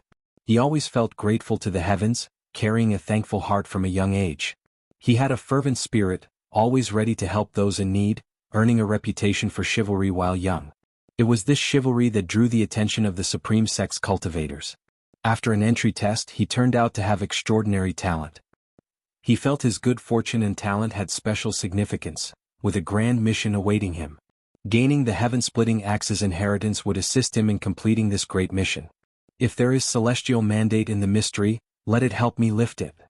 Su Ling looked down at the heaven-splitting axe, shouting in his heart. He exerted his strength, moving his left foot sideways, his form full of power. He did not stop, his eyes resolute. The heaven-splitting axe started to shake. Although the movement was slight, it caused the hundreds of cultivators at the heaven-repairing platform to open their eyes, all turning their heads to look at him. The heaven-splitting axe trembled more violently, prompting the cultivators to stand up one after another. How is it possible? Could he truly be the legendary celestial mandate person? See Tich Novel Fire. Any *T website on Google to access chapters of novels early and in the highest quality. He's only at the core formation realm. How can he budge the heaven-splitting axe? I've heard from my ancestor that even the legendary divine thought true immortal couldn't lift the heaven-splitting axe. Perhaps it's not cultivation level being tested after all. For someone so young to reach core formation is already first-rate talent. If his cultivation years are only a few, it is unfathomable. Maybe that's why the heaven-splitting axe chooses him. The cultivators began to excitedly discuss. If this youth truly obtains the inheritance of the heaven-splitting axe, the supreme sect would soar to new heights. To them, the supporting Tao sword venerable seemed too distant, but the heaven-splitting axe was real. Su Ling was not thinking about that much. He concentrated all his attention on the heaven-splitting axe, putting in all his effort, but he still couldn't lift it completely. Just a little bit more. Su Ling thought through gritted teeth. In merely a few dozen breaths, he had exhausted all his chi power. But he didn't want to give up. The ensuing time felt endlessly long and agonizing for Su Ling, but he refused to quit. Finally, the heaven-splitting axe began to rise, causing the hundreds of cultivators watching to hold their breath, not daring to exhale. Su Ling hadn't noticed this scene. He only wanted to persevere. As the heaven-splitting axe continued to ascend, strands of spiritual energy rose from the earth's crevices, increasingly forming surging winds, blowing Su Ling's black clothes. Boom. Su Ling only felt a white light erupt from beneath the heaven-splitting axe, rushing fiercely toward him, turning his vision completely white, his consciousness following into a daze. It felt as if he had a brief dream, quickly awakening. He found himself standing on a mountainous terrain, surrounded by rolling green hills, with a broad view that made him feel relaxed, clearing away his inner confusion. "Kid, catch." A voice suddenly sounded in his ear, immediately followed by the sound of something slicing through the air. His pupils shrank abruptly and he turned instinctively, raising a hand to catch. The heaven-splitting axe landed in his hand, pressing him backward with its immense power as his boots kicked up twin trails of dust. With this catch, Su Ling was completely awake, as if returning to the real world. Once he steadied himself, his right hand was still trembling, almost dropping the axe. He looked up, seeing a figure standing on the peak of a mountain in front. The figure leapt, like a bird taking flight, swiftly landing before him. What a handsome man. Since arriving at the Supreme Sect, Su Ling had seen many immortal masters, yet this was his first time seeing a man as handsome and full of immortal aura as Guan. 4,200 million years, finally waiting for someone fated. Guan looked at Su Ling, laughed and said. Su Ling cautiously asked, "Who are you? Where am I?" Having just embarked on the path of immortal cultivation, he understood little, unable to distinguish reality from the illusion realm. Guan's mention of 4,200 million years directly stunned him, making him lose his usual judgment. Guan smiled and said, "Who I am doesn't matter, what matters is that you have passed the test of the heaven-splitting axe. Now I will teach you the secret skill hidden within it. Are you ready? Once you learn it, you can return. This is not a dream.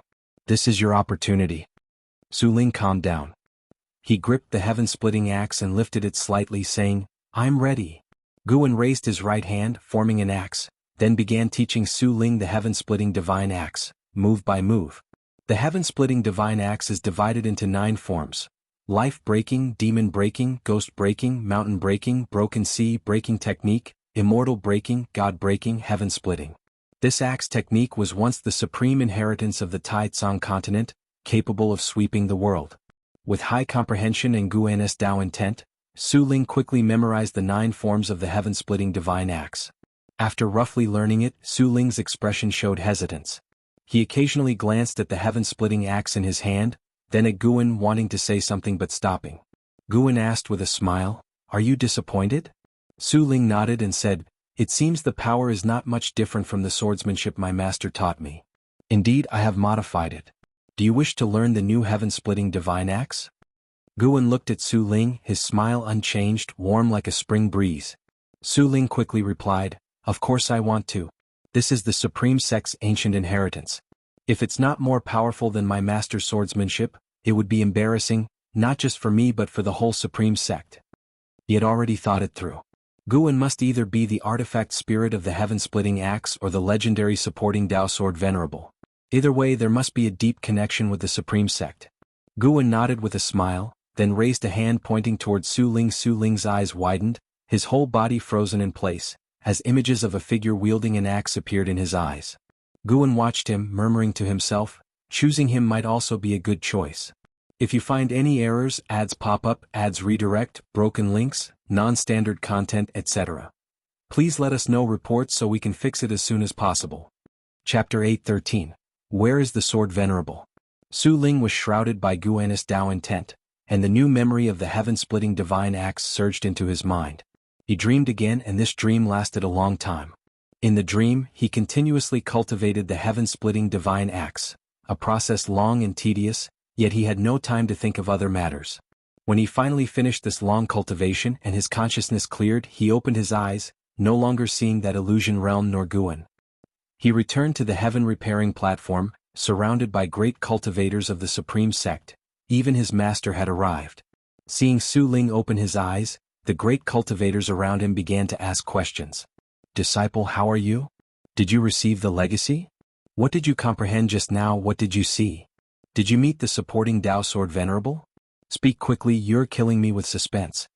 The great cultivators babbled questions, making Su Ling somewhat dazed, which only made them more anxious. Su Ling came back to his senses, took a deep breath and said, "I received a legacy named the Heaven-Splitting Divine Axe, taught by a man in white clothes. He looked very young, very handsome. He merely pointed at me and I learned the Heaven-Splitting Divine Axe." With these words, the heaven-repairing platform exploded in commotion. An elderly elder exclaimed excitedly, "Young and handsome, isn't that the legendary supporting Dao Sword Venerable? It is said he is immortal and amiable." Other great cultivators joined in agreement, showing more excitement than Su Ling himself. Watching the surrounding people's ecstatic expressions, Su Ling felt confused. Even his usually stern master gazed at him intensely. Sar the Novelier. N.T. website on Google to access chapters of novels early and in the highest quality. At this moment he finally realized how exalted the status of the supporting Dao Sword Venerable was. He recalled Guan's appearance, his heart filled with boundless curiosity. Was that person really the supporting Dao Sword Venerable? What level of cultivation did he possess? Where could he be now? In the Taoist field of the beginningless, Guan was in a good mood while fishing, having fulfilled his wish by passing on the legacy of the heaven-splitting axe. There was no test or fuyuan.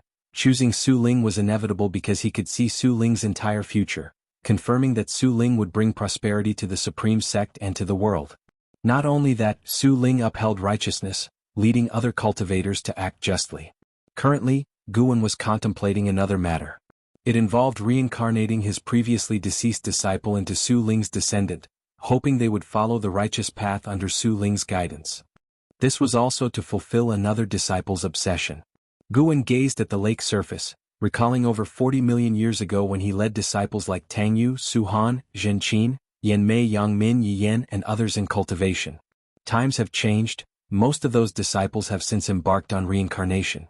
Guan didn't wish to pursue every disciple. He felt regret towards Su Han. Su Han indeed strayed, but his life was too bitter, and at that time, Guan wasn't able to fully guide him. Currently, even with blood vendettas, the Wuxia disciples wouldn't be pursued by an imperial dynasty or need to seek immortal fate alone. Of course, most importantly, Zhen Qin still thought of him. Though Zhen Qin didn't enter the beginningless cultivation with Guan's subtle help, she had grown and stood out, becoming the founding ancestor of a sect with impressive status.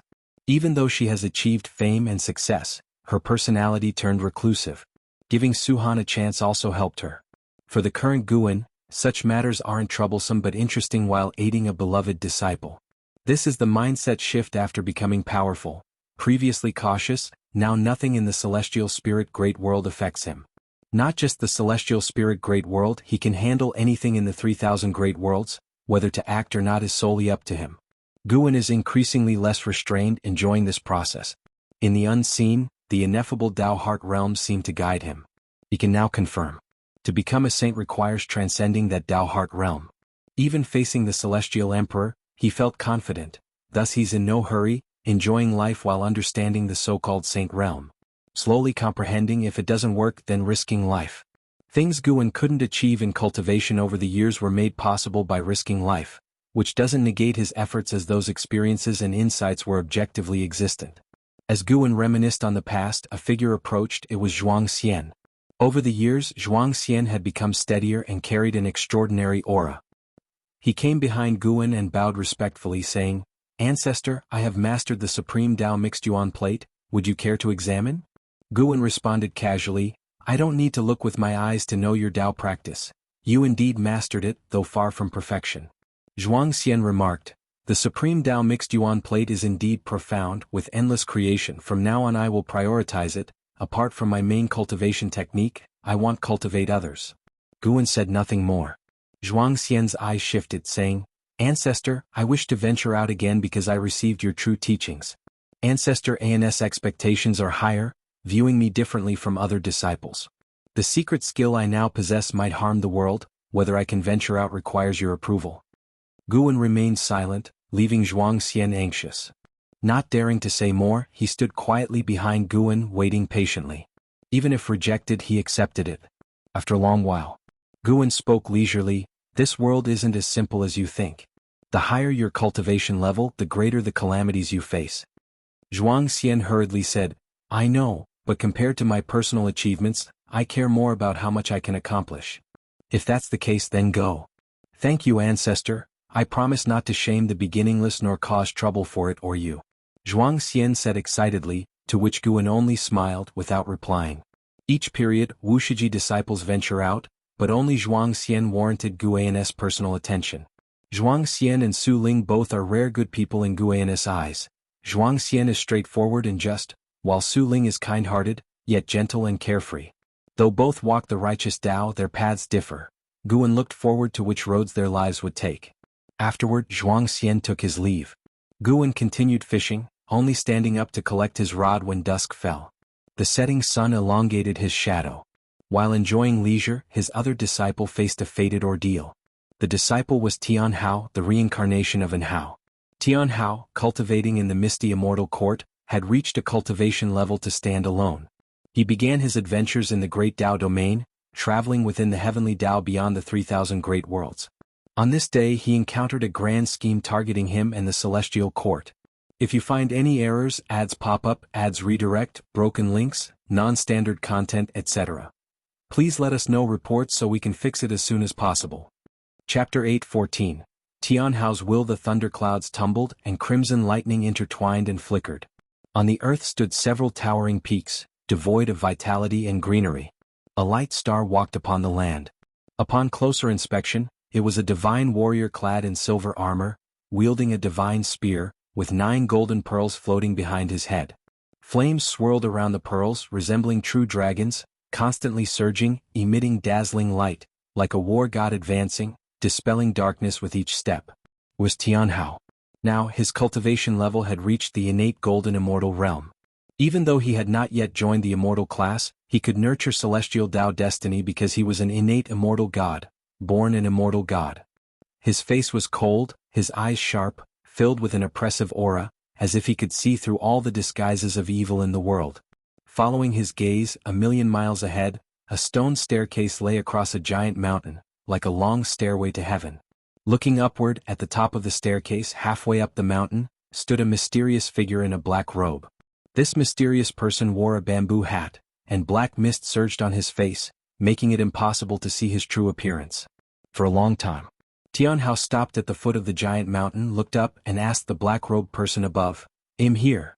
Now, you should tell me who you are and on what grounds you claim to have the confidence to overthrow the celestial court?" Tian Hao not only recovered An Hao's memories but was also gradually restoring Emperor Xuanqing's memories. His divinity was growing stronger. The black-robed person gazed down at him and said, "I am the Emperor Bone Profound Venerable from the Dark Heavenly Court. I shall be the vanguard in attacking the celestial court. Once I commence the war, the Dark Heavenly Court will invade en masse. Are you satisfied with this answer?" Tian Hao was not surprised. Instead, he sneered dismissively and asked, "What? You think I might betray the heavenly Tao for revenge against the celestial court, for revenge against my father? The Dark Heavenly Court originally came from the heavenly Tao. We were only defeated and expelled. When we return, we will still serve the heavenly Tao." Emperor Bone Profound Venerable's tone was utterly calm, devoid of any emotion. Tian Hao remained unfazed and said, "You cannot win. As long as he exists, nothing in the celestial court can be shaken. He is indeed strong, even invincible. With the strength of the Dark Heavenly Court alone, it would indeed be impossible to overthrow the celestial court. But the Dark Heavenly Court is never lacking in patience or determination. If you join us, we will grant you the legacy of the Celestial Emperor, a legacy your father once received. Only by acquiring this legacy will you have hope of rivaling him." Emperor Bone Profound Venerable's words finally made Tian Hao's expression change. Tian Hao fell into silence, and Emperor Bone Profound Venerable did not pursue him further, waiting quietly. After a while, Tian Hao looked up at Emperor Bone Profound Venerable and said, "I can trust you, but before that I want to fight you. to see how powerful the legendary strength surpassing the Tao Extreme Daluo Immortal truly is. Emperor Bone Profound Venerable gazed down at him, saying nothing, but suddenly released a terrifying aura. Boom! In an instant billions of towering mountains crumbled into ashes, Tianhao's robe wildly billowed, the silver armor quirked, producing a clanging sound, and his eyes turned icy, filled with a fighting spirit. He knew he couldn't possibly be a match for his opponent, yet he still wanted to try. He wanted to know how terrifying the dark heavenly court truly was, so he could understand the kind of foes his father faced. Tianhao leaped towards Emperor Bone Profound Venerable. Just then Tianhao's pupils suddenly dilated, and in his vision, the heavens and the earth trembled as if an immense invisible heart was pounding, and behind Emperor Bone Profound Venerable appeared a terrifying phantom, stretching towards him with bared fangs and claws. What is that? Just as the question formed in Tianhao's mind, he fell into a state of chaos. When Guan returned to the room, Tianhao had already been annihilated by Emperor Bone Profound Venerable. He did not immediately take action. After restoring Emperor Zhuangqing's memories, Tianhao was clearly fixated, unwilling to stop before hitting the south wall. Better to let him venture into the dark heavenly court, whether it brings fortune or calamity. That decision lies with him and the Celestial Emperor. While observing Tianhao, Guan had a sense that perhaps the Celestial Emperor was already aware of his existence. But for some unknown reason the Celestial Emperor did not pursue him and remained in his celestial palace, lost in reincarnation. The real Celestial Emperor was more incomprehensible than the reincarnation body Taihao. Sar the Novel Fire. Net website on Google to access chapters of novels early and in the highest quality. Whatever the case, Guan no longer feared the Celestial Emperor. Even if discovered by the Celestial Emperor, he wouldn't worry. What he desires now is to surpass the Celestial Emperor and reach the legendary Saint Realm. It is worth noting that Guan's avatar and Hongyazi were still in the profound abyss divine pool. They learned more and more of the ancient heavenly court and the secrets of saints and encountered numerous opportunities, steadily growing stronger. The profound abyss divine pool contained many crises that could have killed Hongyazi, but Guan discreetly erased them. Therefore to Hongyazi, the only problem was his inability to escape. Guan sat down at the desk inside the room, picked up a book from the table and began to savor it. This was written by the contemporary book sage Profound Celestial Intent, who infused Tao intent into it, making every word rich in imagery so that when one's divine sense delved into it, it felt like watching a movie. With such creations, Profound Celestial Intent had become deified, holding a lofty position in the celestial spirit great world. Of course, his status was largely due to his extraordinary friendship with ancestor Master Wuxia. The moon sets, the sun rises. Guan pushed open the door and stepped into the courtyard. Already it was a million years later. Basking in the bright sun, he stretched lazily.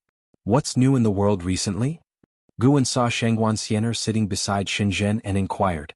Shangguan Xiener turned to him and said, "There are quite a few things, but one matter concerns us.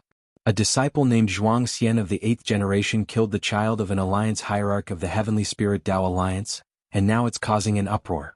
The eldest senior brother has already sent someone to handle it." And what else? Guan wasn't concerned about Zhuang Xian's affair, because he had witnessed the incident where the alliance hierarch's child used the blood of cultivators of a city as a sacrificial offering for a magical treasure, committing an atrocity worthy of death. However, this person had extraordinary background connections involving too many people. Shangguan Xiener tilted her head, thought for a moment and said, "There's another thing you might be interested in. An ascender has come to this part of the human world, allegedly a son of heaven reincarnated, destined to undergo 120,000 cycles of reincarnation trials before returning to the celestial court. In each life he must become the master of the human world, which means he is to become the master of the great world of celestial spirit." Guan became intrigued and said, "Go on." Shangguan Xiener immediately stood up, eager to share. "It is said that this son of heaven reincarnate has already entered Qin Chuan Sword Sect, and his comprehension of the Sword Tao has already connected to the river of Sword Tao. If you find any errors, ads pop up, ads redirect, broken links, non-standard content, etc. please let us know reports so we can fix it as soon as possible." Chapter 8:15. Celestial Mandate, Farewell Son of Heaven Jie has finally arrived. CTH novel_fire. At website on Google to access chapters of novels early and in the highest quality. Guan listened to Shangguan Xiener recount the deeds of that ascender, while his eyes were also probing the future of Son of Heaven Jie. After Son of Heaven Jie ascended, He displayed a vast celestial Tao destiny, making many instantly believe he was the reincarnation of the Son of Heaven. For the sake of immortal fate, many supported him, allowing him to quickly gather a major force. To become the master of the great world, he would inevitably oppose the Heavenly Spirit Tao Alliance. The Heavenly Spirit Tao Alliance does not have an absolute ruler. There are many alliance hierarchs and any major event must be discussed. They would never let Son of Heaven Jie Yen tread upon them.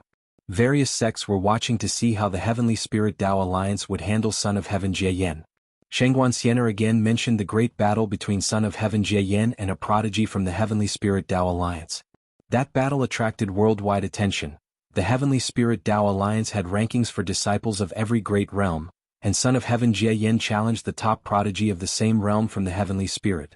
With an absolutely powerful stance, he won, making people even more convinced he's the reincarnation of the Son of Heaven. Since ancient times there have always been ascenders, but no matter how strong those from the lower realm are, their Taoist techniques always fall short compared to cultivators of the celestial spirit great world.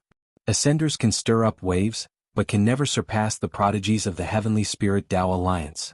The Heavenly Spirit Tao Alliance possesses the best resources of the celestial spirit great world, especially those who make a name as a prodigy, whose resources are far beyond those an ascender can compare to. Ancestor, can't you foresee the future? Do you think that Son of Heaven can shake the rule of the Heavenly Spirit Tao Alliance? Shengguansiener asked excitedly. She bore no animosity toward the Heavenly Spirit Tao Alliance. She was simply eagerly anticipating a drastic change in the world's structure. Before the Heavenly Spirit Tao Alliance, there were 9 major sects. Earlier there was the Tao Court and even earlier was the Holy Court.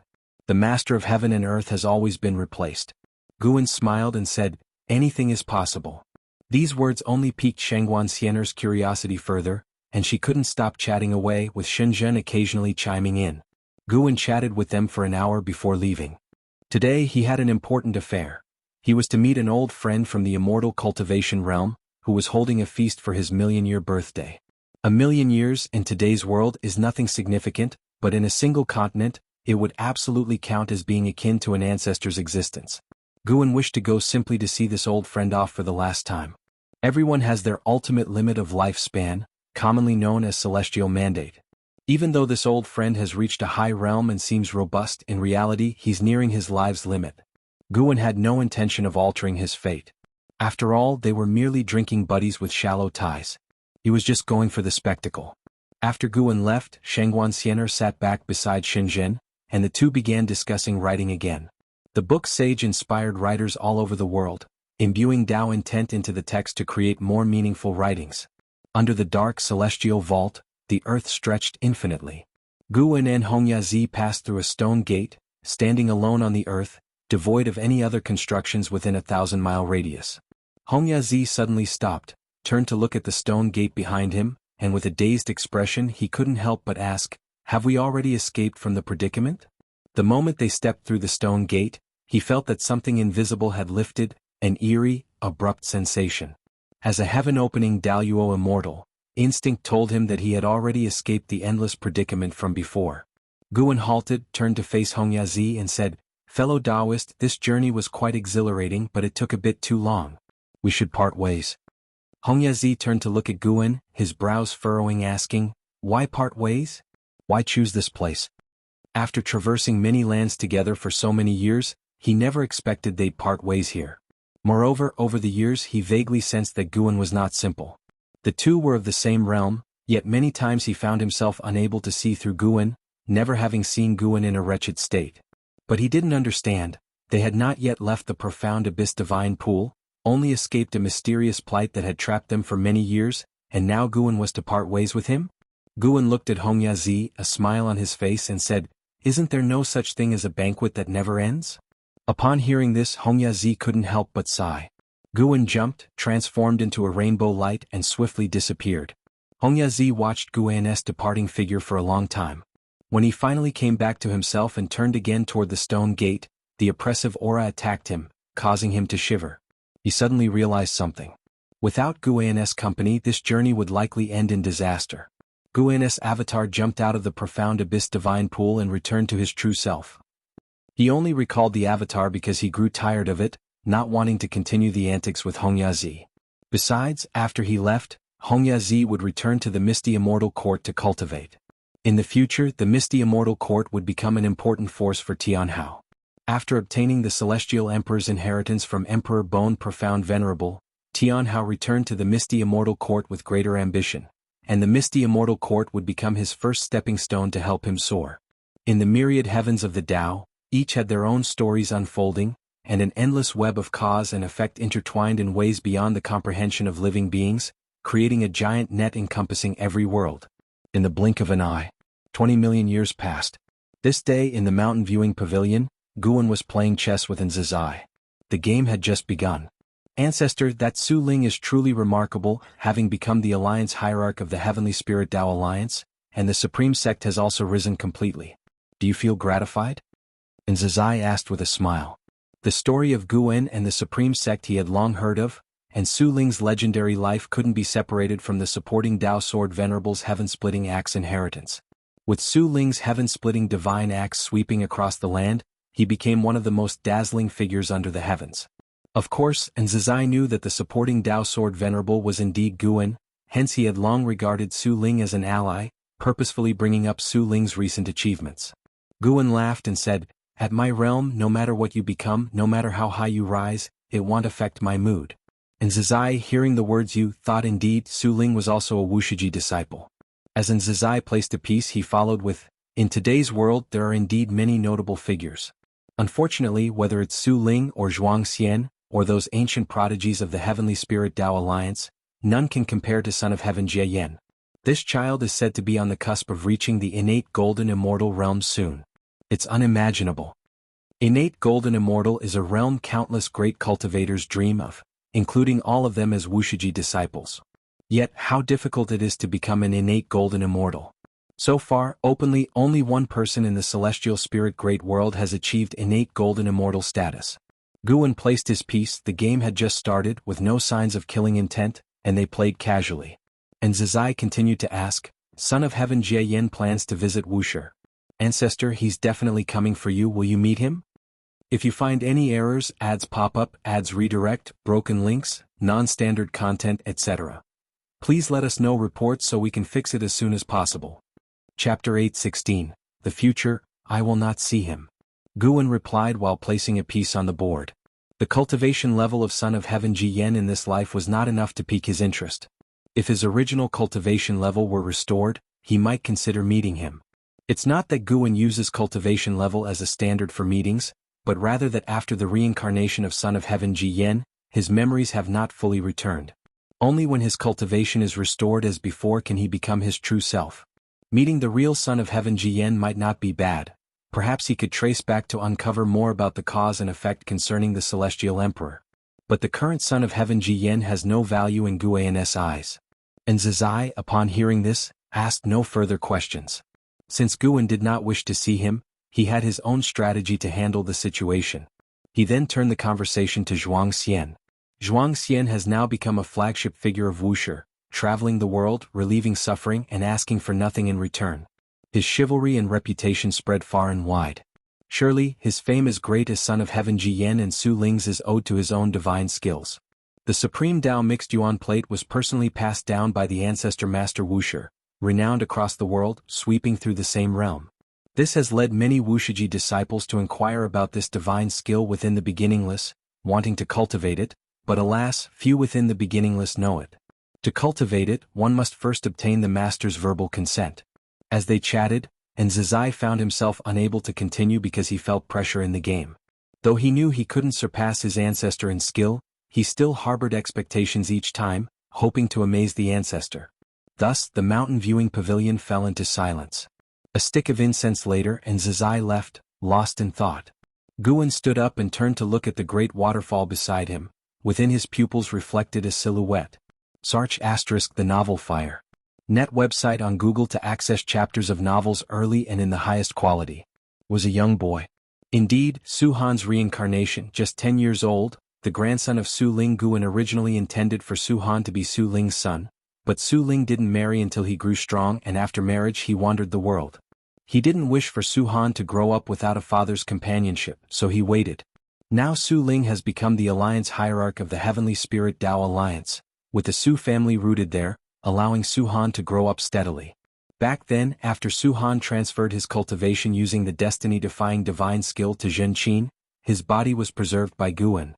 Once Guan's cultivation grew powerful, finding his soul wasn't difficult. Even if it had scattered, Guan could cross over to retrieve it. Unless all his causes and effects were erased, to achieve that, one must first cultivate the Daluo Dao fruit. Guan watched as Su-han of this life was practicing swordsmanship, reminiscent of the years when Su-han cultivated the heaven-hating divine sword passed down from his father. He silently guided the cause and effect, leading Zhenqin, who happened to be wandering within the Heavenly Spirit Dao Alliance, towards the Su mansion, creating a chance for them to meet. In this lifetime, Zhenqin would become a guide on Su-han's cultivation path. She would see in Su-han a resemblance to her senior brother and gradually release her obsessions by mentoring Su-han. The reason for not directly telling her the truth is that Guan predicted that if he did so, Zhenqin would spare no effort in indulging and cultivating Su-han, causing him to stray again. What Zhenqin needed to do was forgive herself and let go of the past. Su-han needed to start a whole new life. They could intersect but not overlap. Once Zhenqin truly moved on, Guan would reveal Su-han's true identity, or let Su-han regain memories of his past life. Letting things run their course would be the best outcome for both. Guan turned his gaze towards the future, a very distant future. With more and more Wuxia disciples becoming stronger, it would eventually be difficult to maintain the current low profile. Whether turning towards good or evil, they could no longer stay low-key. He even foresaw many calamities for the Wuxia, including internal chaos and external threats. It was impossible for every Wuxia disciple to be a good person. Inevitably, one will become an evil person and internal unity will eventually falter. Flourishing to the extreme must decline. This is an eternal truth, just like the heavens and earth, overly prosperous, will also usher in the cataclysm of all beings fighting. One day Wuxia disciples will venture out independently, and Guan will only keep a few to accompany him. That is a future far distant, and even though Guan has glimpsed it, he remains neither sad nor indignant. He is at peace because he can already see through the destiny of all things. He's just considering that everything in the world seems ever-changing, yet in reality, there is a shared order that persists.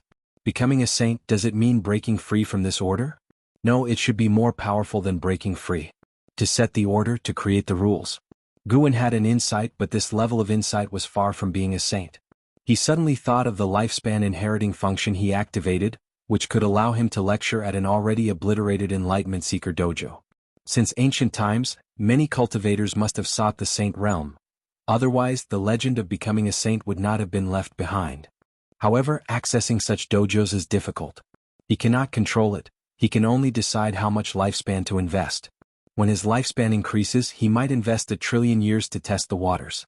Guan retracted his gaze and walked out of the pavilion. Above the vast, magnificent sea of clouds, two figures strode on golden light, racing forward. They were Zhang Buku and Su Yu. Zhang Buku looked around curiously and asked, "Is this the legendary celestial extreme 9 heavens? The spiritual energy is indeed abundant, but why does it seem lifeless?" Su Yu flew alongside him, smiling. "Hidden beneath the sea of clouds are many divine beasts. Should they leap out, they would certainly startle you." Zhang Buku looked at him and asked, "How are you so familiar with the celestial extreme 9 heavens? What connection do you have with this place?"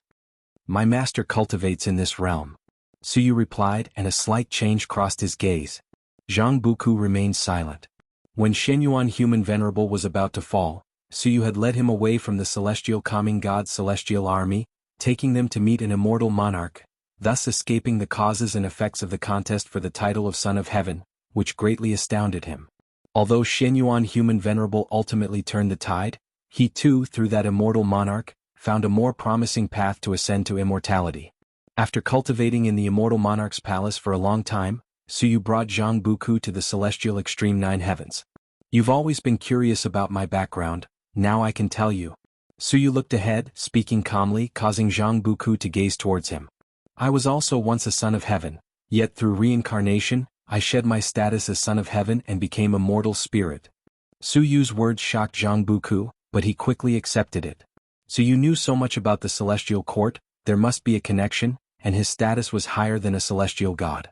As the son of heaven, it made sense. Unlike the great immortal divine Yuan and Shenyuan Human Venerable, I never received my father's favor. Perhaps he never even remembered me, Even when I violated the celestial rules, he did not personally question me. Although it seemed I had left the celestial court and gained freedom, in truth the celestial court simply didn't care about me. Suyu spoke with a self-mocking tone, his eyes full of desolation. Zhang Buku remained silent. He could not empathize with such feelings because his father loved him dearly, albeit he left him early on, yet in his heart, paternal love was the greatest. If you find any errors, ads pop up, ads redirect, broken links, non-standard content, etc. Please let us know reports so we can fix it as soon as possible. Chapter 8:17, Great Calamity. Since you have already shed the identity of the Son of Heaven, why are you coming back now? Zhang Buku remained silent for a moment before speaking, looking at Suyu.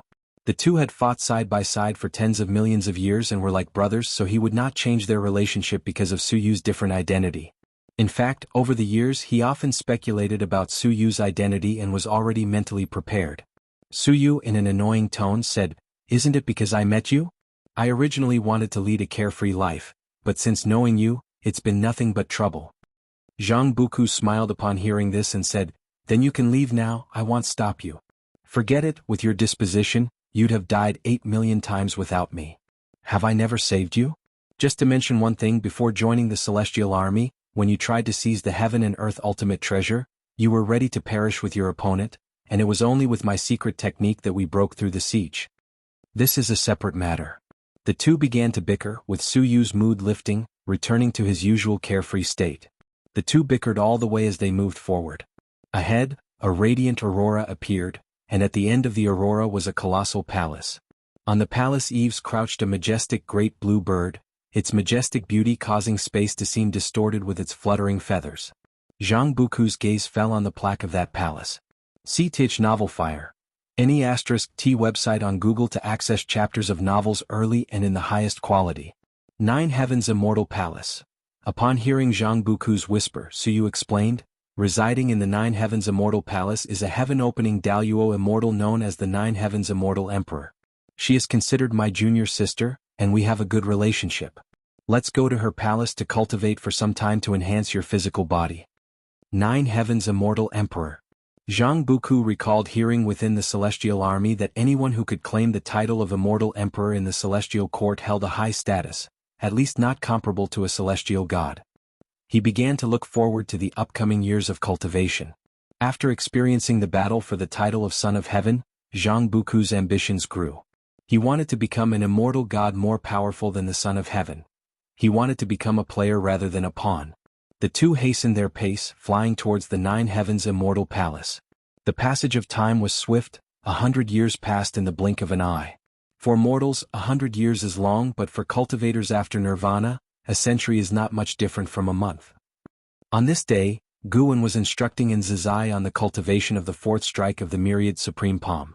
The two were standing on a cliff, amidst beautiful scenery, yet every strike in Zizai delivered could not damage the surroundings.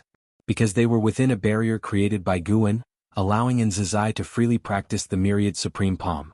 Despite Zizai being busy managing Wuxia, his cultivation had not lagged. He was now at the cultivation level of a heaven-encompassing free immortal, and with the myriad supreme palm, even some second-generation disciples were no match for him. Guan, seeing Zizai gradually enter the perfect state, turned his head to look at the horizon. It has begun. Guan thought silently, referring to a war unseen by mortal spirits. The dark heavenly court was about to attack the celestial court, with Emperor Bone Profound Venerable as the vanguard. They had already opened a space-time passage, and the heaven-suppressing endless tower would appear before the celestial gate. This war would last many years, with Emperor Bone Profound Venerable merely testing the current strength of the celestial court. Unfortunately, by the end of the battle, he could not force out the celestial emperor, but it did make a heavenly Tao Venerable, who had been in seclusion for countless years, renowned in the celestial court. Even within the celestial court, the title of heavenly Tao Venerable was rarely mentioned, partly due to taboo, and partly due to the distance from most immortal gods. For Guan, this was a mere amusement, something to watch at leisure.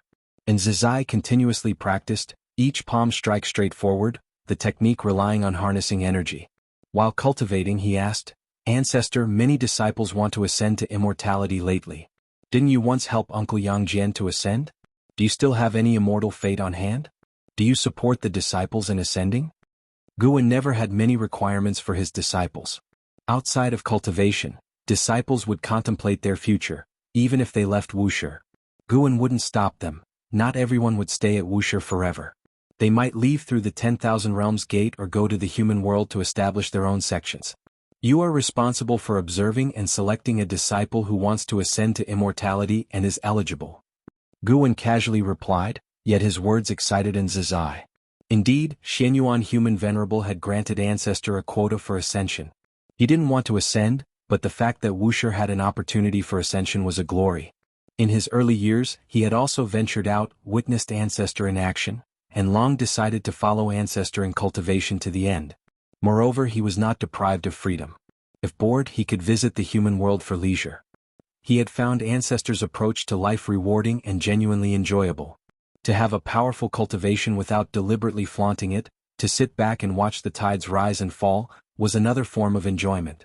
Listening to Nzizai's thoughts, Guan's lips slightly curled upward. Nzizai, like an Xan, had thoroughly become a true cultivator like him, which was great.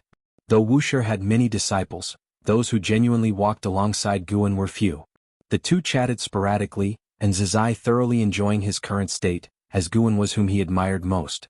Whether cultivating or conversing with Ancestor, he liked both, and having them together was a rare occasion in thousands of years. Nzizai brought up the future of Wuxia, with disciples increasing yearly. Despite limiting the number of students, with each generation passing training to the next, it would inevitably become a colossal entity, and he feared managing Wuxia poorly in the future.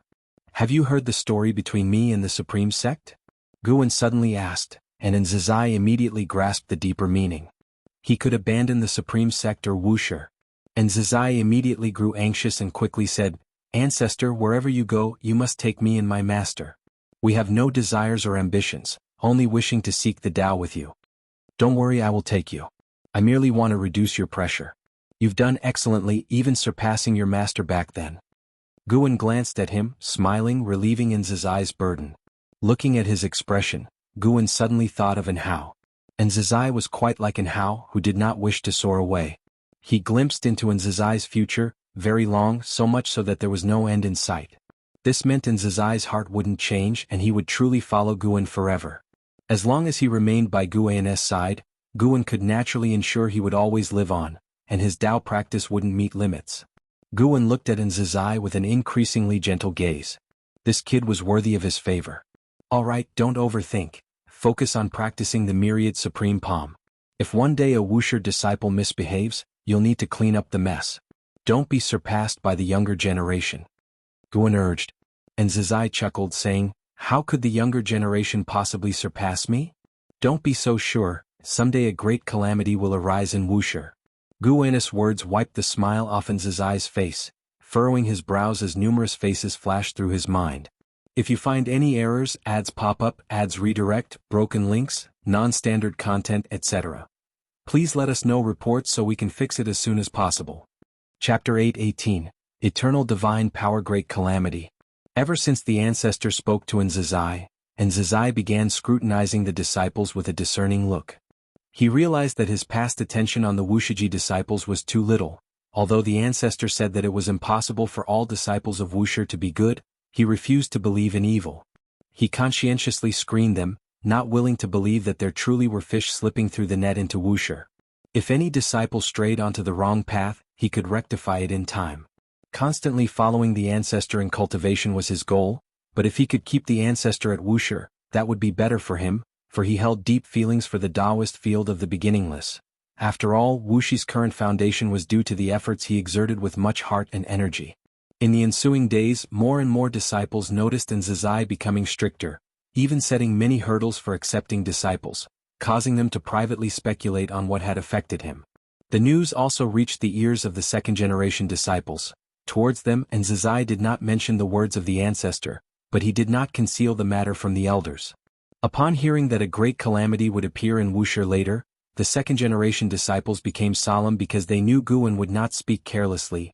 Guan's eyes could see the future, prompting them to heighten their attention towards their lineage's pupils. No one hoped for such a calamity to arise from within their own ranks. In the absence of knowledge across all heavens and myriad realms, the celestial court fell into a great battle.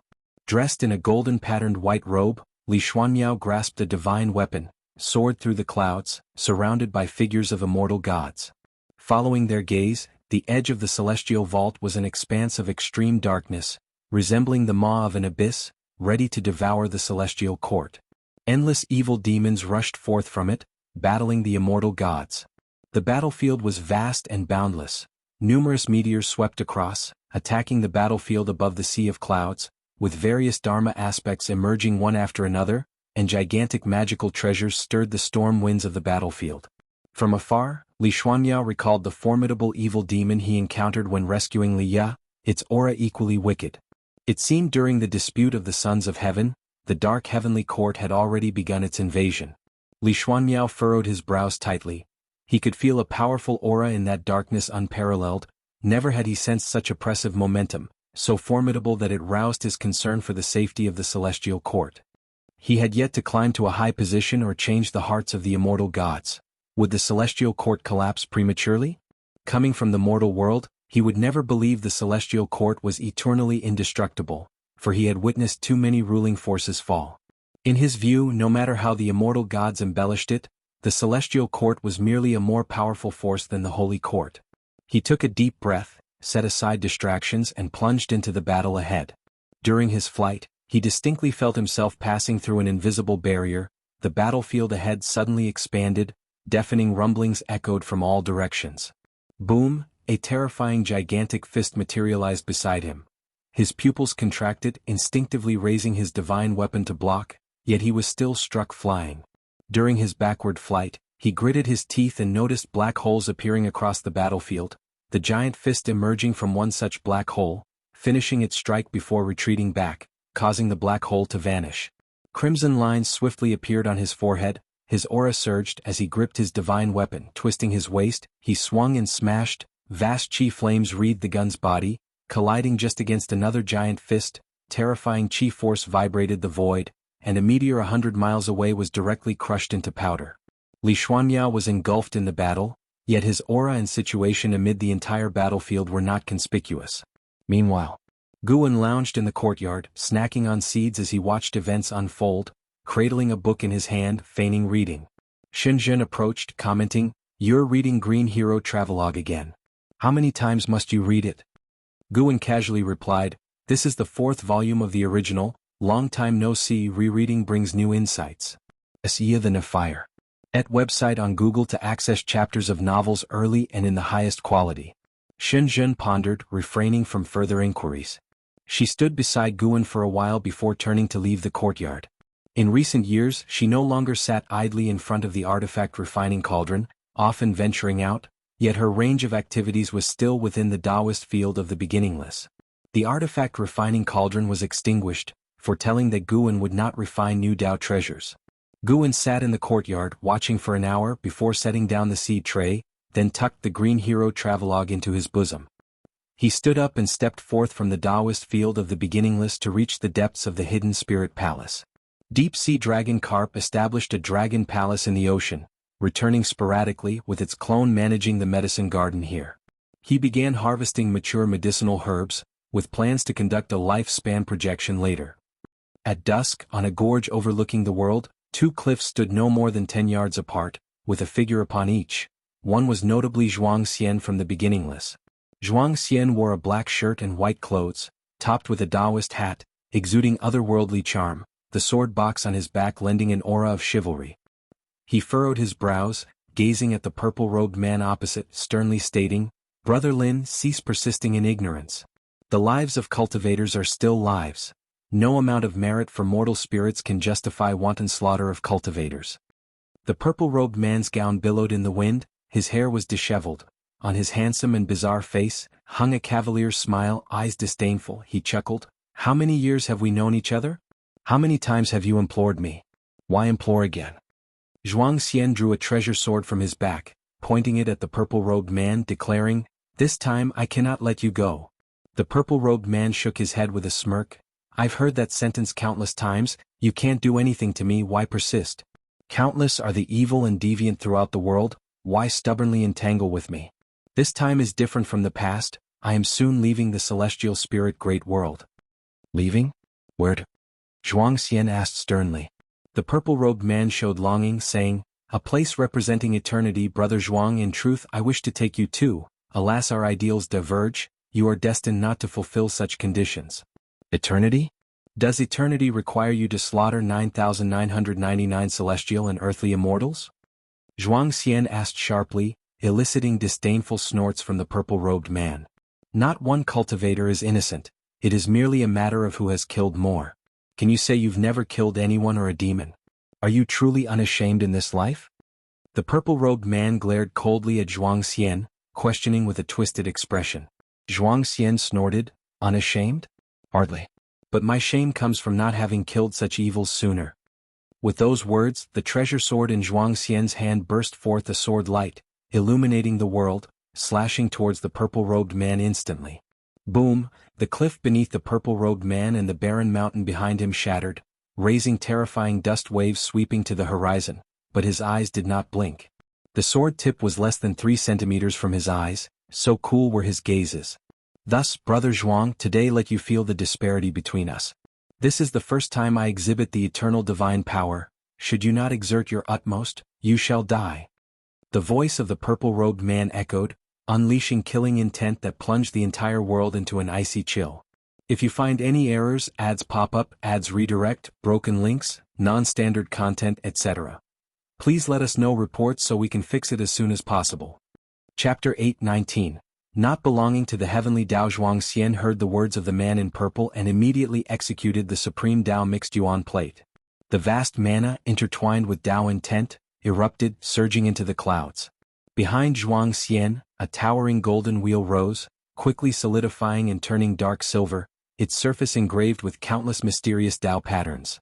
As the supreme Tao mixed yuan plate emerged, the heavens and earth trembled, and sand and stones flew into the air.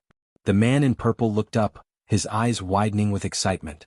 He smiled and said, "The legendary great divine power of no beginning, the supreme Tao mixed yuan plate, seeing it today, it truly lives up to its reputation." He leaped into the sky, raising his right arm, palm outward. Rolling demonic chi gushed from his palm, resembling countless black pythons rushing out. It was eerie and sinister. These demonic chi quickly coalesced into a black flood dragon, stretching over 1,000 feet long. At a glance, it seemed he had a flood dragon for an arm, though his flesh seemed insignificant compared to this arm. Seeing the man's divine skills, Zhuang Xian frowned. He could feel the endless power of cause and effect surging towards him, sealing this space. The power of cause and effect was formless and colorless. The power of cause and effect that the man in purple wielded was extremely venomous, like a sea of curses intending to drown Zhuang Xian. Zhuang Xian raised his hand to reclaim his treasure sword, then soared into the sky. The supreme Tao mixed yuan plate began to spin, crushing the cliffs and mountains below. The majestic aura spread out, manifesting as various ominous signs. The man in purple laughed loudly and charged directly at Zhuang Xian. Before the supreme Tao mixed yuan plate, even his 1,000-foot flood dragon arm seemed insignificant, like an egg striking a stone. Boom! A rumbling sound came from the edge of heaven and earth, startling the disciples cultivating in the Taoist field of the beginningless. In the valley, Zizai was lecturing to dozens of disciples, all carefully chosen to inherit the spirit of Wuxia. The sudden loud noise made him frown, and he turned to look into the distance. He recognized one of the auras. It belonged to his most valued Wuxia disciple, Zhuang Xian. Zhuang Xian was engaged in a fierce battle, and such a momentum likely meant he had employed the supreme Tao mixed yuan plate. It was known that in the past, Zhuang Xian frequently executed the supreme Tao mixed yuan plate but had never unleashed such an aura. This proved that Zhuang Xian had been driven to desperate straits, exerting all his might. The disciples listening to the lecture were also awakened. They couldn't discern that the distant sounds originated from Zhuang Xian, but they were curious and discussed in small groups. And Zizai stood up and said, "Well, stop here for today, I need to go out." With those words, he disappeared into thin air. Once he left, the disciples no longer suppressed their voices or curiosity. Is the distant battle related to the Wuxia disciple? Such a powerful aura, the fighters must have surpassed the Zizai immortal realm, right? The celestial spirit great world is vast. For the sounds to reach us from so far, the beings involved must have indeed surpassed the Zizai immortal realm. There's a terrifying aura among them. Just feeling it instilled a sense of hostility in me. Did you feel that too? The disciples engaged in heated discussions. Meanwhile, Guan in the courtyard was questioned by Shenzhen. Who is Zhuangxian fighting against? With such commotion, the opponent must not be simple, Shenzhen asked curiously, her pupils already reflecting the figure of the man in purple, though she couldn't discern his cause and effect origin. Guan, who was painting, softly replied, that man is called Lin Songhai, born in this great heaven and earth, but he's embarked on the path of the sky. The path of the sky? What is that? Shenzhen, curious about the undiscernible cause and effect, asked. Guan glanced at her and said, you will know in the future. Shenzhen pouted, thinking Guan was being cryptic again, but since he refused to elaborate, she assumed he had his reasons. The battle between Zhuangxian and Lin Songhai grew increasingly intense. Not only did the massive sounds of the heavens and earth reverberate, but fierce winds also swept across all directions, drawing more great cultivators to watch. Since the Heavenly Spirit Tao Alliance took control of heaven and earth, such battles rarely occurred. Great cultivators would always take their fights to the outer heaven to avoid affecting all living beings and incurring the wrath of the Heavenly Spirit Tao Alliance. Shenzhen began to observe the fight seriously. Zhuangxian's capabilities did not surprise her, but Lin Canghai's divine skills left her incredulous. Lin Songhai was fundamentally no match for Zhuangxian. The Supreme Tao Mixed Yuan Plate suppressed Lin Canghai's countless divine skills, yet it couldn't completely defeat him. Every time Lin Canghai's physical body was destroyed, he would almost instantaneously resurrect nearby, and his fighting momentum didn't diminish with resurrection. Instead, it grew stronger. If this continued, Lin Canghai's momentum would reach the profound Yuan-free immortal realm. Sir, the novel, Fire. At website on Google to access chapters of novels early and in the highest quality. This was unreasonable. Shenzhen did not see any special cause and effect assistance, unable to comprehend why Lin Songhai could be immortal and why he could grow stronger in battle. As time passed, Zhuangxian began to fall into a disadvantaged position. Far away on the other side of heaven and earth, dust enveloped the sky, and the ground shattered like an abyss. The Supreme Tao Mixed Yuan Plate stood upon the earth, still rotating. In front of the Supreme Tao Mixed Yuan Plate, Zhuangxian, disheveled, looked up at Lin Songhai, who was continuously attacking the Supreme Tao Mixed Yuan Plate, and his eyes were filled with terror. The black flood dragon on Lin Canghai's right arm had grown to 10,000 feet, and with each swing, the flood dragon fiercely assaulted the Supreme Tao Mixed Yuan Plate, projecting black lightning across the heavens and earth. At this moment, powerful auras descended. You too, this is the celestial spirit great world, not a place for you to act recklessly. A commanding voice boomed through the heavens and earth. Lin Songhai paused, looking up to see figures of great cultivators from the Heavenly Spirit Tao Alliance appearing in the sky, each exuding an overbearing aura. It was the great cultivators from the Heavenly Spirit Tao Alliance. And Zizai appeared beside Zhuangxian and frowned, saying, how did it escalate to this extent? His tone carried reproach. He was very dissatisfied with Zhuangxian's current performance. Zhuangxian turned to look at him and explained, he wants to leave the celestial spirit great world, and it's not as simple as going to outer heaven. I sensed a presence that doesn't belong to the heavenly Tao. If he leaves, the souls he has sealed will be beyond redemption. A presence not belonging to the heavenly Tao? And Zizai shifted his gaze to Lin Songhai in the sky.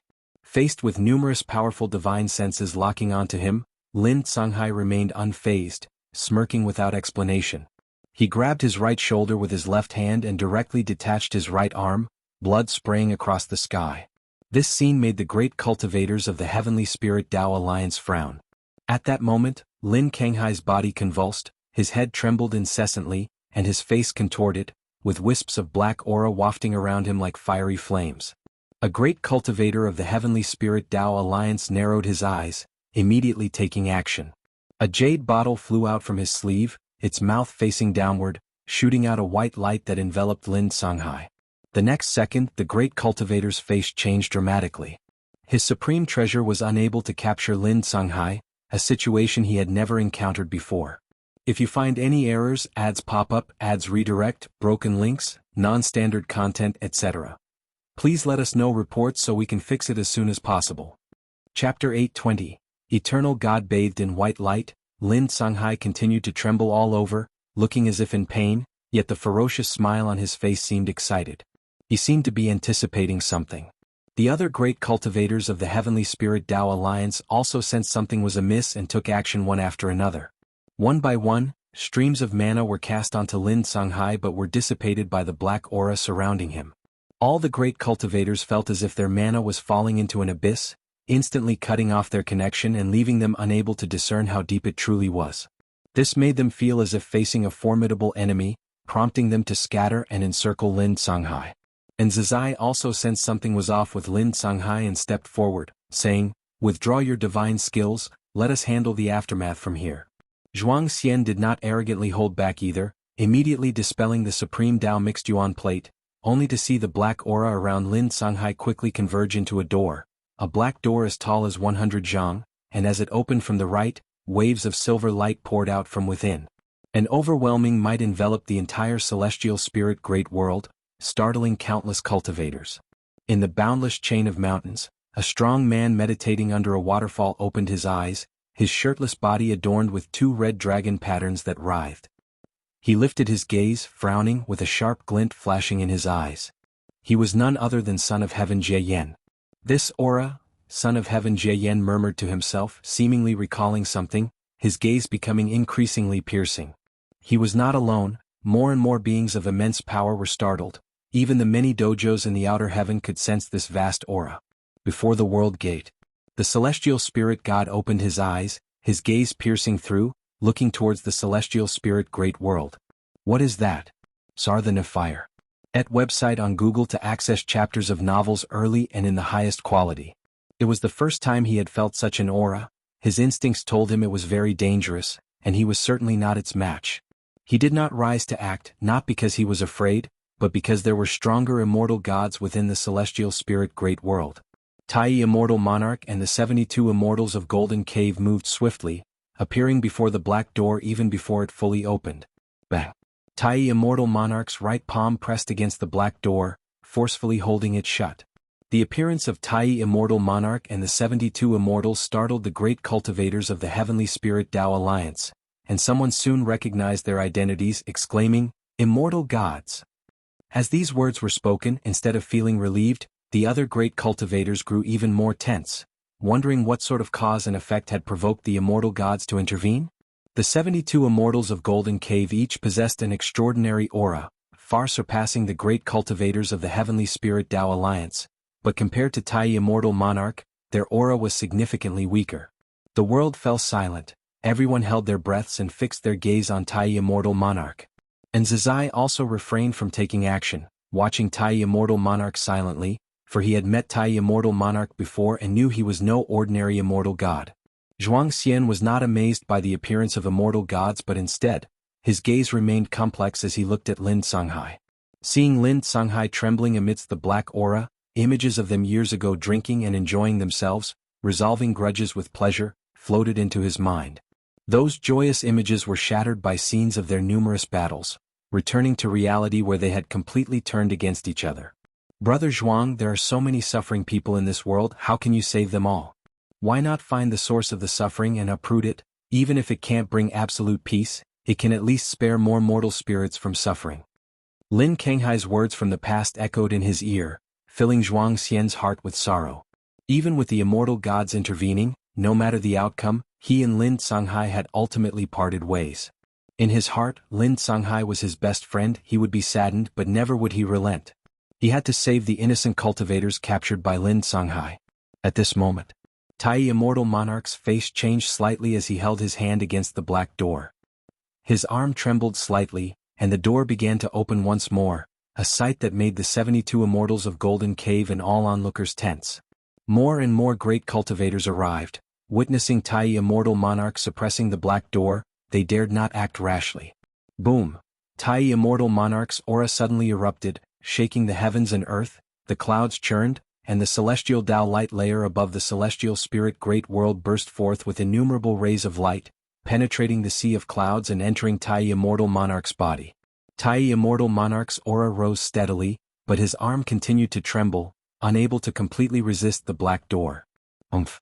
A cold snort came from the black door, causing Tai Immortal Monarch to leap back, putting distance between him and the door. Not just him but the 72 immortals also backed away. The black door opened with a roar, inside shone a silver light, revealing a majestic figure within. No one could clearly see his true appearance.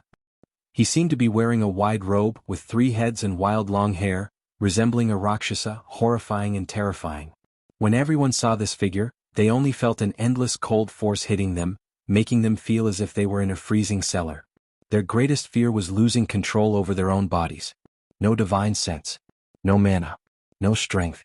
It was as if their souls were detaching from their bodies, and even their souls could not move freely. And Zizai and Zhuangxian felt this too, their eyes widened, cold sweat streaming down their faces. Their gazes were fixed tightly on the mysterious figure within the black door. In broad daylight, the mysterious figure standing in the silver light appeared so terrifying, bringing an extreme sense of horror and oppression to everyone. The great cultivators who had come to support were also petrified upon seeing him.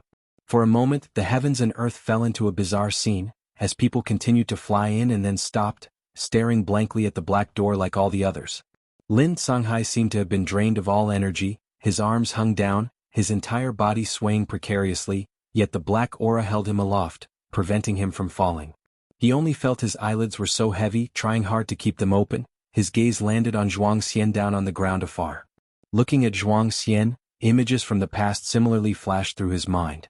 Brother Lin, seeking the root of disaster is a form of escapism, do what you can do, that is enough. Zhuangxian's words echoed in his ears, a self-mocking smile tugged at his mouth. Indeed, it was a form of escapism. Lin Songhai knew he was never a good person. Helping mortal spirits was merely to fill the inner terror and unease, thinking that by doing so he could balance merit and sin in line with the heavenly Tao. But now he no longer believed in the heavenly Tao. He wanted to believe in the eternal path. He prayed in his heart to the eternal deity, asking to kill everyone present, but not to kill Zhuangxian. He never believed in the existence of true good people until he met Zhuangxian. Originally from Wuxia, Zhuangxian could have enjoyed everything, yet he insisted on journeying the world, enduring so many hardships, doing good deeds that offered no reward. Zhuangxian, standing behind in Zizai, saw Lin Kanghai's gaze and understood his eyes. But now he was powerless to resist, and compared to Lin Songhai, he was more worried about the calamity the mysterious figure inside the black door might bring. If you find any errors, ads pop up, ads redirect, broken links, non-standard content, etc., please let us know reports so we can fix it as soon as possible.